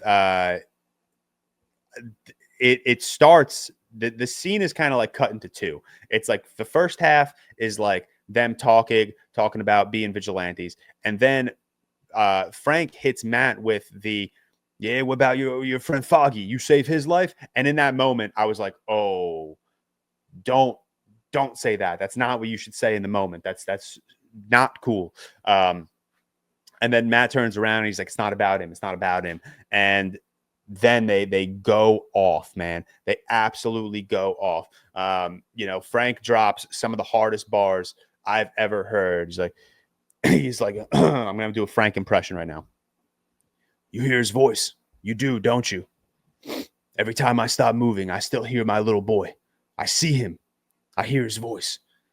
He says, get him, Daddy. Every last single one of them. Get him. That's why I do what I do. That's why I do what I do. And I see that in you. That's why I see it in you, because you didn't do a goddamn thing. And that's going to keep eating and eating at you. It's going to keep eating at you. Fuck. I can't do a good Frank. I'm doing my best right now, but I really can't do a good Frank, unfortunately. But then he gets, I have this whole scene, by the way, the whole transcript to the scene screenshotted on my phone because I absolutely fucking like it. And then Matt comes back and he goes, I ran him down. And this is where, I mean, it's not funny, but it's Frank, and Frank's awesome. And Matt's like, I ran him down, and he's like, I did what I had to do, and I let the system take care of the rest. And Frank's like, oh, you and your goddamn system. So what now? Every day Bullseye goes to the chow hall, eats his slop. He gets to breathe the same air you breathe. You feel good about that? And then Matt goes, he got life. And then it's like a very somber score kind of echoing across the halls of wherever the fuck Frank lives. And he's like, yeah, how about Foggy? He get life? And then, oh my God, don't say that, man. Don't say that. But like, fuck, dude. It was genuinely like jaw dropping. Like, I didn't think Marvel had that level of dialogue in them. But it was so good. I loved it, man. I absolutely loved it. And then we get to episode 5. We'll jump ahead. Don't worry. Definitely my favorite scene of the whole show. If I had to hazard a guess, that's probably what I would absolutely fuck around with, as calling my favorite. But you get to episode 5. I didn't get this episode. Not in a literal sense, like I got the episode. It's not like some mind fucking twist. It's just like bank robbery. Again, it's all back to the rival gangs, Lucas's men are trying to steal a diamond because they need to pay Victor back. And it's like, I don't fucking care. I'd say, and I hate saying that, I really do, but because it's a whole episode of the show. But I really didn't care, and it also feels like a lot of this episode was just, let's get that Miss Marvel name drop in there. And that's another like funny part of this show, and I don't mean funny in like a derogatory way. I mean funny in like, I don't know, just funny. The show is like so clearly torn between wanting to be a continuation of the Netflix show while also being an MCU show. You have episodes like episode 1. You have scenes like Frank and Matt in episode 4. And then you have episodes like 7, 8, and 9, which are just like so dark and so gritty. And then they sprinkle in these little bits where it's like, oh shit, we're in the MCU. Let's drop Miss Marvel's name. You know, we'll bring Yusuf into this here. You know, Miss Marvel's Kamala's dad. And not a bad thing. Not a bad thing. It's just, it's funny. It's so clear when you're watching a show that there are creative differences going on behind the scenes, because you know that Jesus Christ, what were their names? I just said them. You know that Aaron Moorhead, Justin Benson, and then even like Dario Scardapane. I'm definitely pronouncing that wrong incorrectly, but you know, he's one of the writers. You know, the three of them kind of had their creative directions. And then someone at Marvel is probably like, oh, by the way, you're still an MCU show. Make sure you know that. But then it's like you get to episode 9 and there's a whole blackout in New York City. And it's like, okay, well, you're an MCU show. How are you not making mention of Spider-Man and Doctor Strange? Like, how is that not happening? Like, you have to make mention of them, but we'll get to that down the line. But episode 5 was the bank robber scene. I didn't fucking care, man. It's all just to get to the ending of episode 5, where he chases down one of the guys in the alley, jumps on his leg. So fucked, man. If someone did that to me, I would really cry. I would not have fun. But you get to episode 6 now. I'm gonna hopefully run this for another 20 minutes. I'm trying to keep this under an hour, but we'll see how that fares. But we get to episode 6. What I have failed to mention as of yet is Fisk wants to rebuild this port. He's so adamant about rebuilding this port. We'll get to the why down the line. You find out that why in the finale, or in episode 8, I forgot. But no one wants it. No one wants to rebuild this port. You know, the elites are not all for it. Fisk is struggling for approval. You know, not that he is someone I think cares about approval, but he is struggling for approval. But it's Fisk, man. Like, you know, he's going to turn it around. You know, he's like, all season, he's like, I'm a changed man. I'm not who I was. You know, I'm that's not me. And then every episode of this show just sprinkles in a little bit where you're like, oh, like, nah, you're still that guy. You're still that piece of shit. And then we'll talk about it in a little bit, but you get to episode 9 and you're like, oh yeah, you're definitely still Wilson Fisk. Like, who have you been lying to this whole fucking season, you stupid fuck? But episode 6 is where we're introduced to Muse. This is one of the reasons why I wish Sammy was here. I know Sammy is a much, much, much bigger Spider-Man comic book reader than I. I don't have a lot of experience, I guess, with Muse. So I would have loved Sammy to be here to kind of talk about, you know, the biggest differences between comic book Muse and the way they handled Muse in Daredevil Born Again. If you're a big comic book reader listening to this, just drop some comments. Like, help me gain ball knowledge here. I'd love to understand, you know, what did the show do right with Muse? What did the show do wrong with Muse? What were the biggest things that the show was missing? What were the biggest changes? I'd love to know. It seems general consensus is Muse was butchered, absolutely botched. They did not handle Muse well, apparently, in this show. As someone who didn't read the comic books and isn't familiar with Muse, I was let down by that character. You're introduced to him in episode 6, and it's so cool. You know, it's not cool. He's a fucking serial killer, but he's painting blood on walls. You know, you go to his little cave and he's got drawings everywhere. It's very dark. It's very haunting. It's very David Fincher-esque, if I may. And then, like, obviously things come out of it. Like, you get, you know, the Daredevil, you know, he says fuck it and puts on his suit, and you get the Daredevil Muse fight. Muse takes Angela because she tried to go and, like, uncover, you know, solve Hector's murder on her own. So like Muse provided some cool scenes. It was such shallow characterization. And I don't know, when you introduce a character that cool in episode 6 and he amounts to nothing essentially in episode 7, it is a letdown. So again, if you're familiar with Muse on a deeper level, comment. Let me know what should have Muse's characterization been. How big of a character should he have been in this show? But episode 6 ends with this really fucking cool Excuse me. Episode 6 ends with this very cool. They're cutting back and forth. You're going from Daredevil and Muse fighting to Fisk and Adam fighting. Remember, Adam is the guy that Vanessa had an affair with. Fisk literally throws him an axe. He's like, let's go. Let's do this right now. Like you and me. And just beats the shit out of him. And they're going back and forth with each other.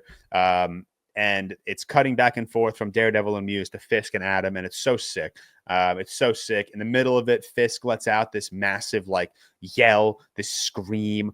It was cool. It was a very cool way to end the episode. But we continue with Muse into episode 7. And you find out that it's this kid. His name's Bastian Cooper. He's in therapy with Heather. While this scene unfolds in therapy, and simultaneously, Daredevil kind of is uncovering that Muse had paintings or pictures of Heather in his little cave or lair, whatever the fuck you want to call it. So Muse is with Heather in therapy. He attacks her, obviously. But Daredevil pulls up, kicks the shit out of Muse, blah, blah, blah. Kind of, that's it. That's where Muse ends. That's where Muse ends. And again, I wish Sammy was here to talk a little bit more about it, because I would have loved to know, like, what more should we have received from Muse? What more writing should have come out of that character? It does open a lot of questions between Heather and Matt, because after Heather was attacked by Muse and saved by Daredevil, she's basically telling Matt, like, what's the difference between the two of them? Like, they're wearing a mask. They're both cowards. They're hiding something. Like, what is the difference between the two of them? And Matt's like, well, Daredevil saved your life. Muse was trying to kill you. And Heather didn't care. She was like, I don't give a fuck. Like, they're both vigilantes. Like, I don't fuck with that. So that kind of opens a lot of interesting relationship questions between the two of them. And then, you do get more of the rival gangs at the end of episode 7. You're meant to think that Vanessa has sent Luca to kill Fisk, when in reality it was just a trap. It was just a trap to get Luca in front of Fisk. And my boy Cashman comes out of nowhere and just pops 2 in his face. Such a sick, like, I don't know, like 2 bullets just flew by Fisk's head and killed Luca, and he's still just chowing away at his steak, man. It's so diabolical. It's so fucked. Absolutely diabolical stuff. But then we move into episode 8 and 9. Episode 8 was so good. Episode 8 was so good. On Fisk's orders, Poindexter is moved from solitary to general population. Maybe I'm the idiota here, but I'm under the impression that was a decision made by Fisk because he wanted Poindexter to die. He was assuming everyone in Gen Pop would kill him. But if I'm wrong, let me know if I'm wrong. But either way, Dex is in prison. His escape now. We'll talk about his escape later. There are a couple of things that happen in the middle. So in episode 8, Fisk reveals to Vanessa, like, hey, like, I got your boy Adam in the back. I got him. I'm going to fuck him up unless you fuck him up first. And to prove her loyalty to Fisk, she kills him on the spot. Oh, crazy. This poor dude, Adam, is like begging for his life, like literally begging for his life. And Fisk and Vanessa, man, they're so cold-hearted. They're so cold-blooded. They don't fucking care. And Vanessa just pops a couple into his chest, kills him. And then we get more of the Matt and Heather relationship. Obviously, they're strained. Matt pieces together that Heather is the couples therapist with Fisk and Vanessa. And he's like, no, you're like, what the fuck? Like, he knows he's trying to get closer to me. Like, don't fucking do that. And that sucks. That absolutely sucks. I would be bugging out if I were Matt. I wouldn't be very happy about that either. And in that same episode, Matt kind of pieces together that Foggy, the night of his death, wasn't just celebrating Cherry's retirement. He was celebrating a courtroom win.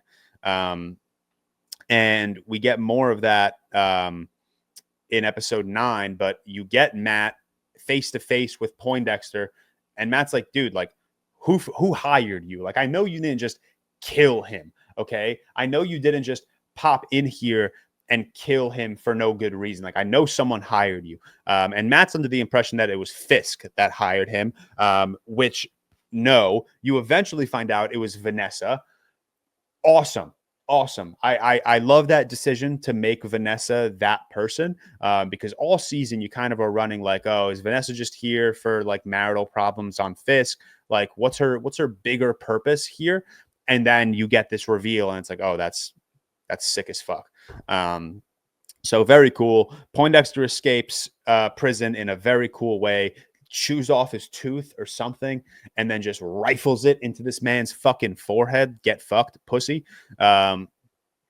Gross. And then you get the scene, man. You get the scene. You're at what do they call it? The black and white ball fundraiser. Heather was invited, just because she is, I guess, now close with Vanessa and Fisk. Heather was invited. Matt shows up late as her +1. And man, that whole sequence, you have Matt trying to get closer to Fisk. He wants to talk to Fisk. He still thinks Fisk is the one that killed Foggy. Okay.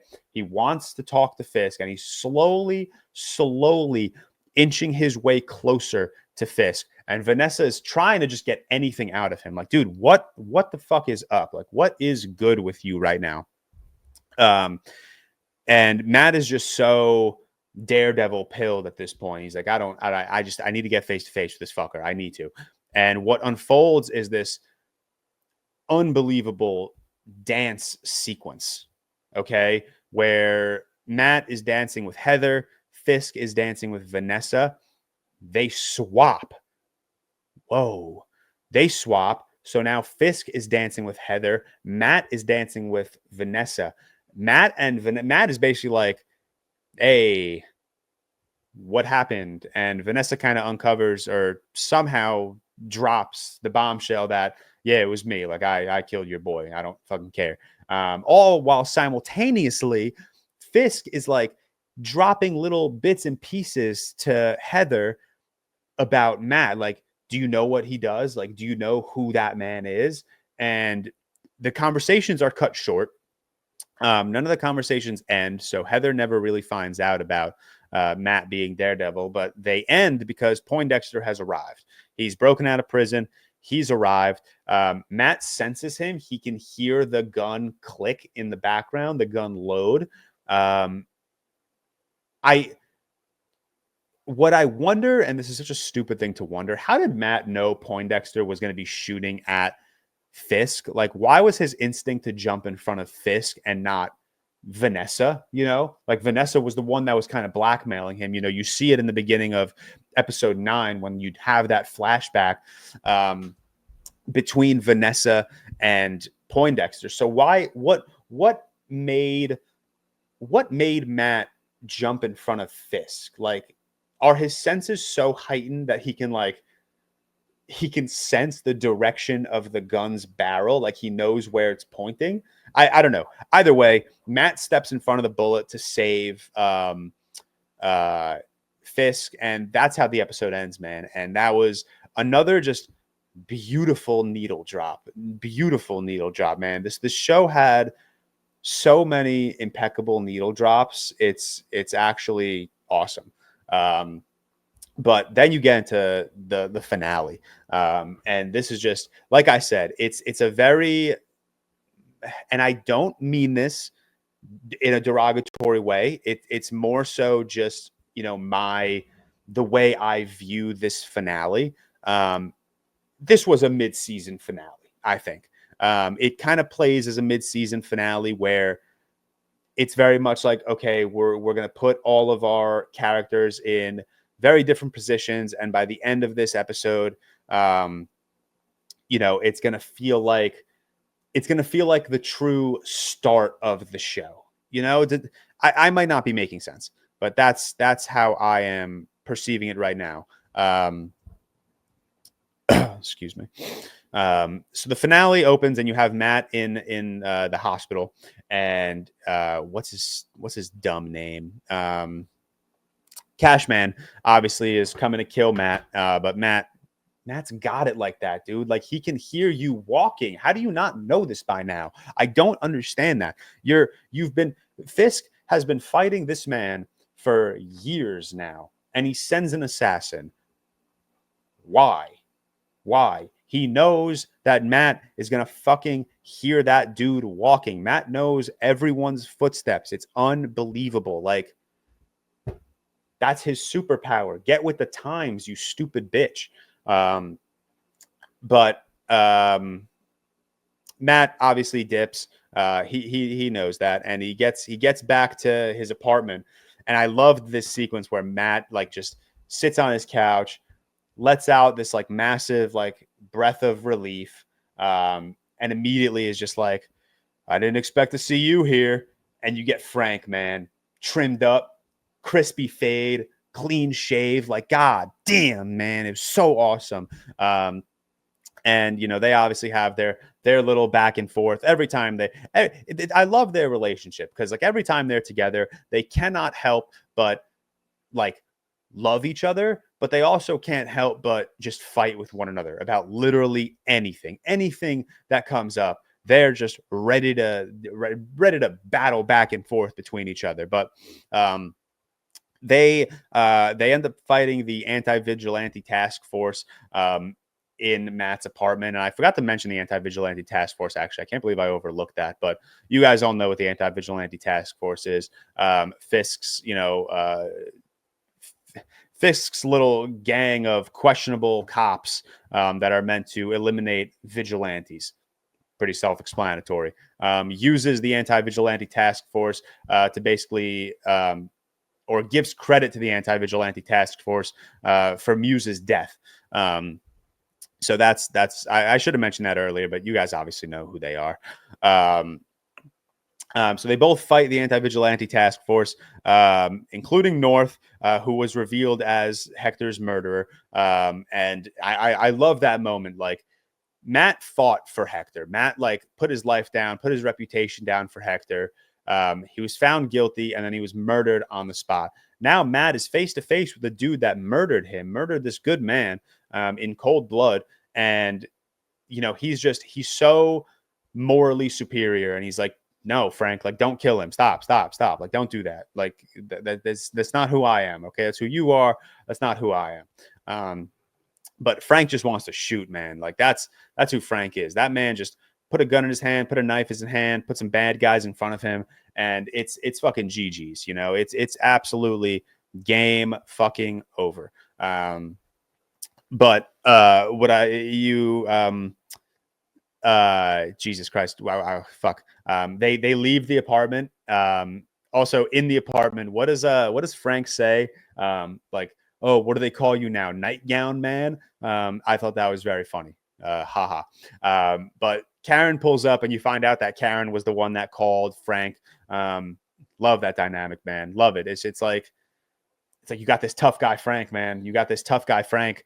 And he folds around this woman that he very much likes. He absolutely folds, and it's so adorable, man. It's so cute. But there again, it's the same type of relationship that Frank has with Matt, where it's like, he can't help himself but love this person, but also he's just always at odds with this person. And it's very heartwarming. It's very endearing. It's a very awesome dynamic. But they do reunite with Paige, and they go back to Frank's apartment.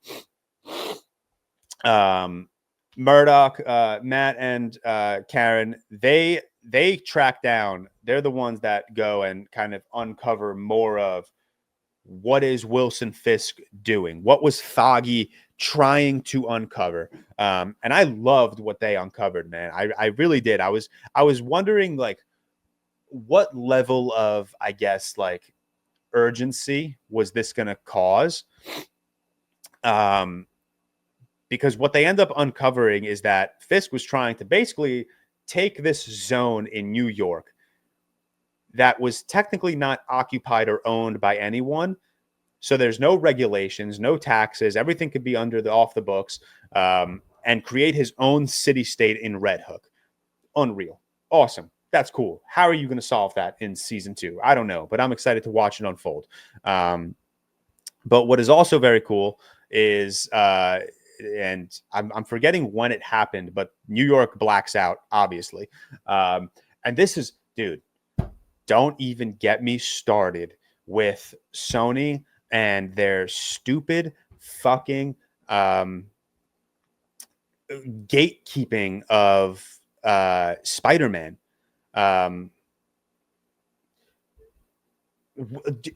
Give Marvel Spider-Man back. His city, Spider-Man's city. I don't care what anyone says. I don't care if Doctor Strange is in New York. I don't care if Daredevil's in New York. I don't care if the President of the United States is in New York. I don't care. That's Spider-Man's city. And if Spider-Man's city blacks out one night, you best believe he would be on the scene, man. Like, he would be there. It's getting ridiculous, okay? It's getting ridiculous, Sony. Fuck Sony, man. Fuck Sony. Can't stand that nonsense, man. Frank goes to 1v20, the anti-vigilante task force. I don't know, man. His decision making is suboptimal, but you gotta respect it. You gotta respect that this man walked up to the anti-vigilante, literally just walked up, just pulled up, and was like, "Yeah, I'm gonna try to 1v20 you absolute fucking nerds," which was so funny. But he gets like he ends up getting caught, and they tie him to a chair, and they offer him a job. They're like, "Yo, like, we admire you, like, and it would be an honor to fight side by side with you." And Frank's like, "Yo, you are all fucking clowns." Okay. It's like Homelander, or I'm forgetting his name. The Homelander's dad, when he's like, "No, you're the cheap fucking knockoff." That's what that whole sequence felt like. That's what that entire sequence felt like. And it was fucking sick. But where did we go from here? I'm definitely forgetting something. Fisk declares martial law. That's important. Which again, Spider-Man's fucking city. Where is he? Like, fuck me, man. It's like Spider-Man would have pulled up. Like, in a perfect world, when at the end of this episode, when Daredevil's like, "Oh, yeah, like, we got to get the team together," and he walks into the bar, Spider-Man should have been there. Absolutely. But instead we get a couple of cops. Sick. What the fuck are they going to do? But you also, I feel like I am definitely missing something. No, I think that's it. I think that's the end of the episode, because the end of the episode is Fisk walking through his like own prison, and you see Duquesne, you see Frank Castle, who eventually in the mid-credit scene, starts to break free. But yeah, I think that's the end of the episode. Am I missing anything? I feel like I got to be missing something, but I don't think so. But yeah, I guess that's where we can wrap that. I have to be missing something. Why do I feel like I'm missing something big from episode 9? We talked about, the flashback with Poindexter and Vanessa. We talked about, Poindexter escaping the ball. Murdoch is hospitalized. Frank and Murdoch against the anti-vigilante task force. The return of Karen, the city-state, Frank going head-to-head with the anti-vigilante task force on his own, getting captured, tried to get recruited, the blackout, martial law. Wow, a lot happened in this episode. I think I did touch on everything. Not to toot my own horn, but a lot of this episode was from memory, or a lot of this hour Daredevil segment was from memory, and a couple of notes I took. Yeah, that's kind of it. Okay. all right, we did it. We got through Daredevil. I've held off, not that I fucking care, but I've held off on like putting together a ranking of my Marvel TV shows. So let's do that right now really quickly, if I can. It's tough. I don't care how to rank dead last. It's like it's Secret Invasion, it's Echo, it's She-Hulk. That's probably the bottom. Maybe Miss Marvel, maybe Falcon and the Winter Soldier. Any one of them can be in last place. I don't really care. Then you get up to like maybe like the next tier for me, which is like Moon Knight. What If. I really like What If. I'm higher on What If than most. I really liked Hawkeye, believe it or not. I don't, I didn't love it, but I certainly liked it more than like the Secret Invasions of the world, and the Echoes of the world. And then you kind of get up to like the top tier, which for me is, Loki and Daredevil Born Again. I will say I don't know if I would have Daredevil Born Again ranked higher than Loki. It's one of those things where I think the highs of Daredevil absolutely outweigh the highs of Loki, but I think Loki was just consistently the better show. Remember, like I said, I swear to God, say like I said one more time, dude. But like I said, episode 1 and 7 and 8, or episode 1 and 8 and 9 were directed by Aaron Moorhead and Justin Benson. And episodes 2 through 7 were directed by a whole crew of people. So there was clearly some creative differences going on, and it shows every so often. But I do think the highs of Daredevil absolutely outweighed the highs of Loki. That's where we will wrap the Daredevil discussion, and we'll move back on to ReelTok stuff. All right, let's move on to some trailers, some movie news. I appreciate anyone that just stuck through listening to me yap for an hour about Daredevil. Like I said, I miss Cam a lot. But we got some good news from this week. We got some first looks at some Star Wars stuff. First look at Mandalorian and Grogu. We also got the official title for the Sean Levy Star Wars project, an official confirmation that Ryan Gosling will be starring in it. The movie is called Star Wars Starfighter. It is described as a standalone adventure that takes place a few years after the events of Rise of Skywalker. Wow. I can't be a hypocrite here. Since we started this podcast, I've been saying I want more Star Wars content that's away from the Skywalker saga. We're finally getting it. I'm not going to shit on it just because it's Sean Levy. Obviously, that's not the best thing in the world, but it's what I'm looking for. I want Star Wars content that does not involve the Skywalkers. So I can't be a hypocrite and go back on what I've been saying on this podcast for the last 3 years. So I'm very indifferent about it, but I am happy that we are going to remove ourselves from the Skywalker saga. Seth, if you watch Andor, actually, you'll see what I mean by that, because that whole show is removed from the Skywalker saga. And yeah, I think it's maybe the best Star Wars content we've gotten since, Revenge of the Sith. I know a lot of people can even argue that it's some of the best Star Wars projects we've seen since Empire Strikes Back. So I'm excited for you to watch it. Damn. Yeah. And then we also we got that funny news that Mikey Madison declined a role in like 3 hours apart. Yeah. She was like, "No." They shut that down quick. It's so funny, but I mean, it's good. She did Scream. She did her IP. She got her name out there. Now let's move forward. You just won an Oscar. She'll get better roles offered to her, I would imagine. It is surprising though, because that post Oscar role slop is quite a common thing. So she refused us straight away. I don't blame people for doing it as well, because that's where the money is. But we got to talk about, we're not going to, but a serious conversation about worst post-Oscar career for Ke Huy Quan. However, the thing I'll say with him is he was out of the industry. Let the guy make his fucking money. He was out in the industry. He rebuilt his whole life at this point. With him, it's like do whatever you fucking want at that point. You are. Ariana DeBose is the worst, and she's a terrible person. Oh yeah, West Side Story. And she wasn't even good in West Side Story. Whoa. Don't criticize West Side Story in front of Sophie. Yeah, I know. I just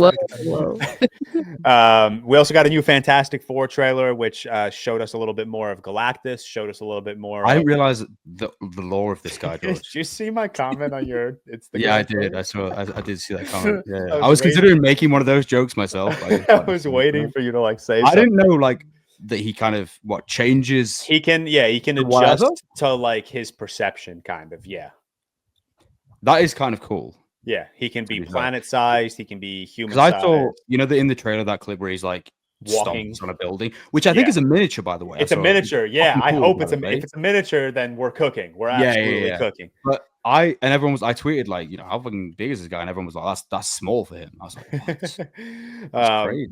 But even beyond like them cooking with miniatures, like I was so surprised by the reception the second trailer got, because I saw so many people just posting screenshots of this trailer being like, wow, like we're finally getting back to like good looking Marvel movies. And obviously it's just a trailer. So I'm still very skeptical. We're coming off of Brave New World and Deadpool and Wolverine and Quantumania. So we're on a really shitty streak right now with Marvel. So I'm really holding my breath going into Thunderbolts and Fantastic Four, but I am excited. I'm seeing Thunderbolts early on Tuesday, so I'm very excited about that. When does that release? Is that soon? Like May 2nd. Yeah, this is like 10 days in advance, which is that's cool. An early. Yeah, that's not the usually early. Yeah, so Alex and I are seeing it. Like I said, I might fight Alex here. I think Film Talk just needs some red carpet, punch him in the face. We need some beef to like get our energy back on film Twitter. Yeah. I think Alex and I going at it would be fun. Pete Davidson has been cast alongside Nicholas Hoult in David Leitch's heist thriller How to Rob a Bank. This is good news for me as someone who defends The Fall Guy and Bullet Train. I like David Leitch. I think he makes fun. I didn't mind Bullet Train. Didn't like Fall Guy, but Bullet Train was fine. I think they're fun. I know a lot of people hate them, and I know they're stupid, dumb movies. I know I saw Fall Guy with Sophie, and she literally laughed once that entire movie. That's impressive, Sophie. And it wasn't even a laugh. It was just like she literally said, okay, you were literally like, nose sniff. Okay, that part was funny. And I was like, come on. And it was the Dune reference. It was the Dune reference. Oh, yeah, of course. But for me, I like David Leitch. I like Pete Davidson. I like Nicholas Hoult. So sure, give me like a stupid... I like Nicholas Hoult. Cool, yeah, but whatever. It should be fine. I'm not defending David Leitch with my life, but I do like Bullet Train, and I do like Fall Guy a little less than Bullet Train. Glenn Powell will star in a new original comedy film directed by Judd Apatow. They will write the script together. That is very important to me because that's awesome news. Judd Apatow has done what? Like a lot of the what 2000 studio 40, Which ones though? Like any good ones?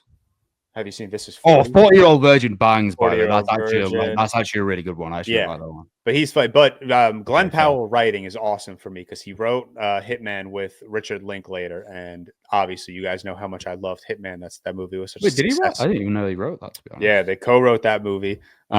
So I'm excited to see like his next. I'm excited to see his next writing collab because they're very, I think, different styles of writing between Judd Apatow and Richard Linklater, but they're both great filmmakers. And Glenn Powell is kind of on an all-time run right now. I can't wait for The Running Man to come out. Is that this year or is that next year? I think it's this year, right? I could be wrong. That's the Edgar Wright one, isn't it? Yeah. I could be wrong, but I think it's this year. A lot of people sent me the news that a Pacific Rim prequel series is moving forward at Prime Video. You guys will be surprised to know I don't care. You will not watch that? If Guillermo del Toro's name is not attached to it, I don't care. Like genuinely, like he's the reason why Pacific Rim, the first one, works so well with me. Like, yeah, Victoria loves that film as well, doesn't she? Victoria gave that movie a 1 star, and that really strained our relationship for about 20 minutes after she logged it. I didn't talk to her. I had to sit in my own thought. Maybe I'll watch it one day. But no, if there's no Del Toro attached, whether it's as a producer or a writer or even director, I'm not going to be happy about it because he's the reason why I think that first movie works so well. It's such an awesome world. World is so beautifully lived in. It's so gross. It's so grimy. It's that same aesthetic you get in like Hellboy, which I fucking love. Same thing with like Shape of Water. Like his worlds just feel so live in. And then you go and watch like Pacific Rim Uprising, and it's a different world entirely. And I'm not a fan of it. We got a new trailer for 28 Years Later. I feel like every single week we've been talking about 28 Years Later in some capacity. You guys already know just how excited Seth and I are. I know, Sophie and Tyler, I don't think are as high on these trailers as Seth and I have Tyler been. loved when we reviewed 28 Days Later. I know that Tyler loved that. Yeah, great movie. I still have to watch. Sophie, have you seen 28 Days Later? I haven't. I need to do that very soon. Well, no, you can access Cillian it Murphy. now, That's your boy. Yeah, and you can access it now. That's like for a while it was. Yeah, you weren't able to see it. But, yeah.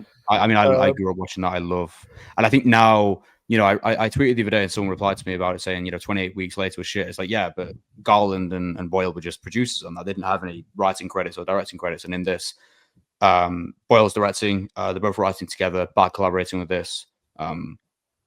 Yeah, I'm really excited. I think the second trailer is like, man, George the Boots poem as well. It's, what a choice putting that. It's amazing. I'm so excited. Sitting next to George during that trailer is annoying. That was like Anna with me yesterday. I was like, annoying. What this? He literally just like says like quotes like that's what poem every fucking time. It's so fucking good. Sitting next to Sophie for that trailer is annoying because she doesn't match my energy. Okay, you need to match energies with that one. Yeah, you come on. I think that's my most anticipated of the year. Boots moving up and down again, men. So good. Takashi Yamazaki has confirmed that he is going to be making a sequel to Godzilla -1. That's phenomenal news. Was minus peak. Minus peak. Another ReelTok nominee. We really cook with those nominees.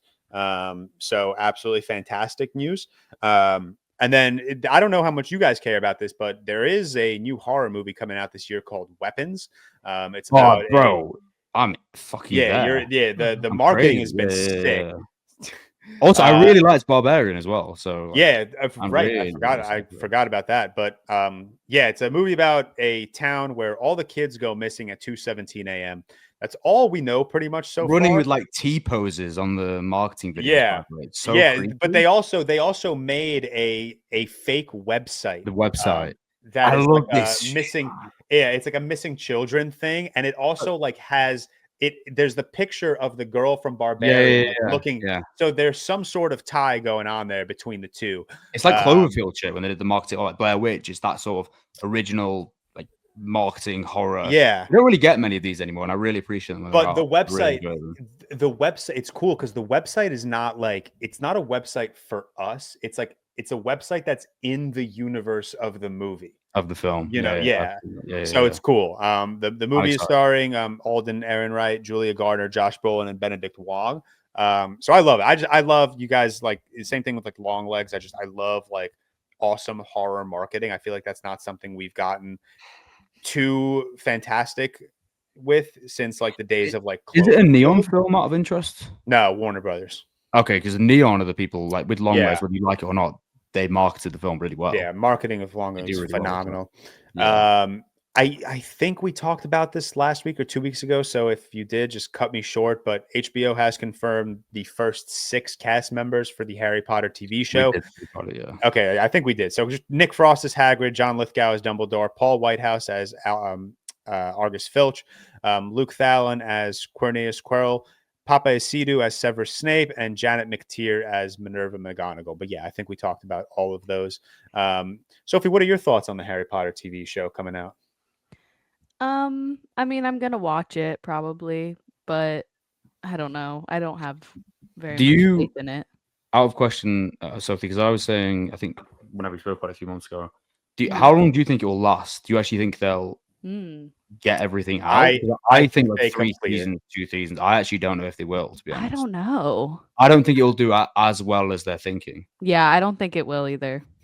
It's so recent. Like I went and see Death House Part 2, and I was, do you know what I mean? I remember we all saw it in recent film. When was it? Like 2011, I think. Mm-hmm. It's too soon to do anything. I was texting my cousins this week, and they were asking like what my Harry Potter ranking is. They're not like on Letterboxd or anything, so they can't see my ranking. And they were baffled that I had Deathly Hallows Part 1 in the 2 spot. Like they couldn't believe that. Yeah, old me would have been as well until I rewatched it again. Good. What was their number one of interest, George? Most of them was Prisoner of Azkaban. A couple of them Deathly Hallows Part 2, and then one Goblet of Fire. Actually, one of my cousins is a big Goblet of Fire. That's my two. Yeah, I mean, I love all of it. I sent them my ranking, and I prefaced this, and I was like, listen, like Sorcerer's Stone is in 8th place, but that's still a 4 out of 5. It's too low. Like, yeah, too low. This whole series is so good. And then final bit of news: we got a first trailer for Ari Aster's Eddington, starring Pedro Pascal, Emma Stone, Austin Butler, and Joaquin Phoenix. Synopsis: during the COVID-19 pandemic, a standoff between a small-town sheriff and mayor sparks a power keg as neighbor is pitted against neighbor in Eddington, New Mexico. Intrigued to see Tyler's thoughts, because Tyler's like the resident Aster guy here, I think. Yeah, I'm really excited for this. I love all of Ari Aster's movies. Like I don't think he hasn't missed for me. I really like all of them. This movie's people are gonna be incredibly annoyed by this movie, and that's fine. I know people just want to forget the COVID pandemic, but I think at least having a filmmaker that I think is like more capable than like some of the streaming originals we've seen like play on COVID. Like it's an actual movie, capital M movie with capital A actors. So I'm excited for this. I don't know. I think Ari Aster, I like his films. I think he takes risks in all his films. A lot of people don't like him, and I think that's part of the appeal for me because, he's not a populist director. And I like directors that aren't just going to be, everyone's cup of tea, and think he does it for me. Austin Butler looks like he's even incredible in this. I'm excited for that. Looks like the perfect role for Joaquin Phoenix. Trajectory of his career, by the way, because he so easily could have done like post Elvis, just been like classic like Hollywood leading man, but he's taking like weird roles, and I really like that for him. I'm quite looking forward to it. That tweet went viral. That was like really that silly tweet that was like, I don't agree with like Alex Garland and Ari Aster being the only two contemporary filmmakers like tackling. That tweet was so stupid. But I do I don't think it's 100% insane. So I do think there's not a lot of people doing. There just isn't a lot of contemporary. There isn't, but those two, as a mention, is like just those two alone. No, for sure. But like no real like capital D director has tackled the pandemic and the times we're living in right now, other than like. Don't Look Up, which is like whatever. So it's cool that we actually have someone doing it, because I love period pieces as much as the next person, but I think it's a challenge that no one's taking on really right now. So it's cool that Ari Aster is. I mean, I've always been intrigued for his films regardless. Like I don't particularly. Beau's Afraid, I think I'd like more on rewatch, to be honest, and actually would benefit. Midsummer, I'm like, I don't really enjoy. I loved Hereditary, but I'll always be intrigued for whatever he makes. I think it's because he is very bold artistically. So yeah, I'm like, when does this actually release? I can't remember the release date on this. I don't know. Is this a Cannes premiere? No idea. Yeah, I think it is. Wait, is it? I think it is a Cannes premiere. It's a Cannes premiere, but I don't know when it actually comes out. 18th of July. That's the US, so that's fun. I don't know. Who knows? All right. That's it. We got through this behemoth of an episode. We appreciate you guys for listening. I'm assuming when we cut this down, it will be around 3-hour episode, which is actually pretty on par for the length of a ReelTok podcast episode. But Sophie, we appreciate you joining your ReelTok debut to talk Sinners, and I'm sure we'll hopefully have you back on soon for another film that you hopefully will like as much as Sinners. But great episode. Comment down below if you thought this is a good episode.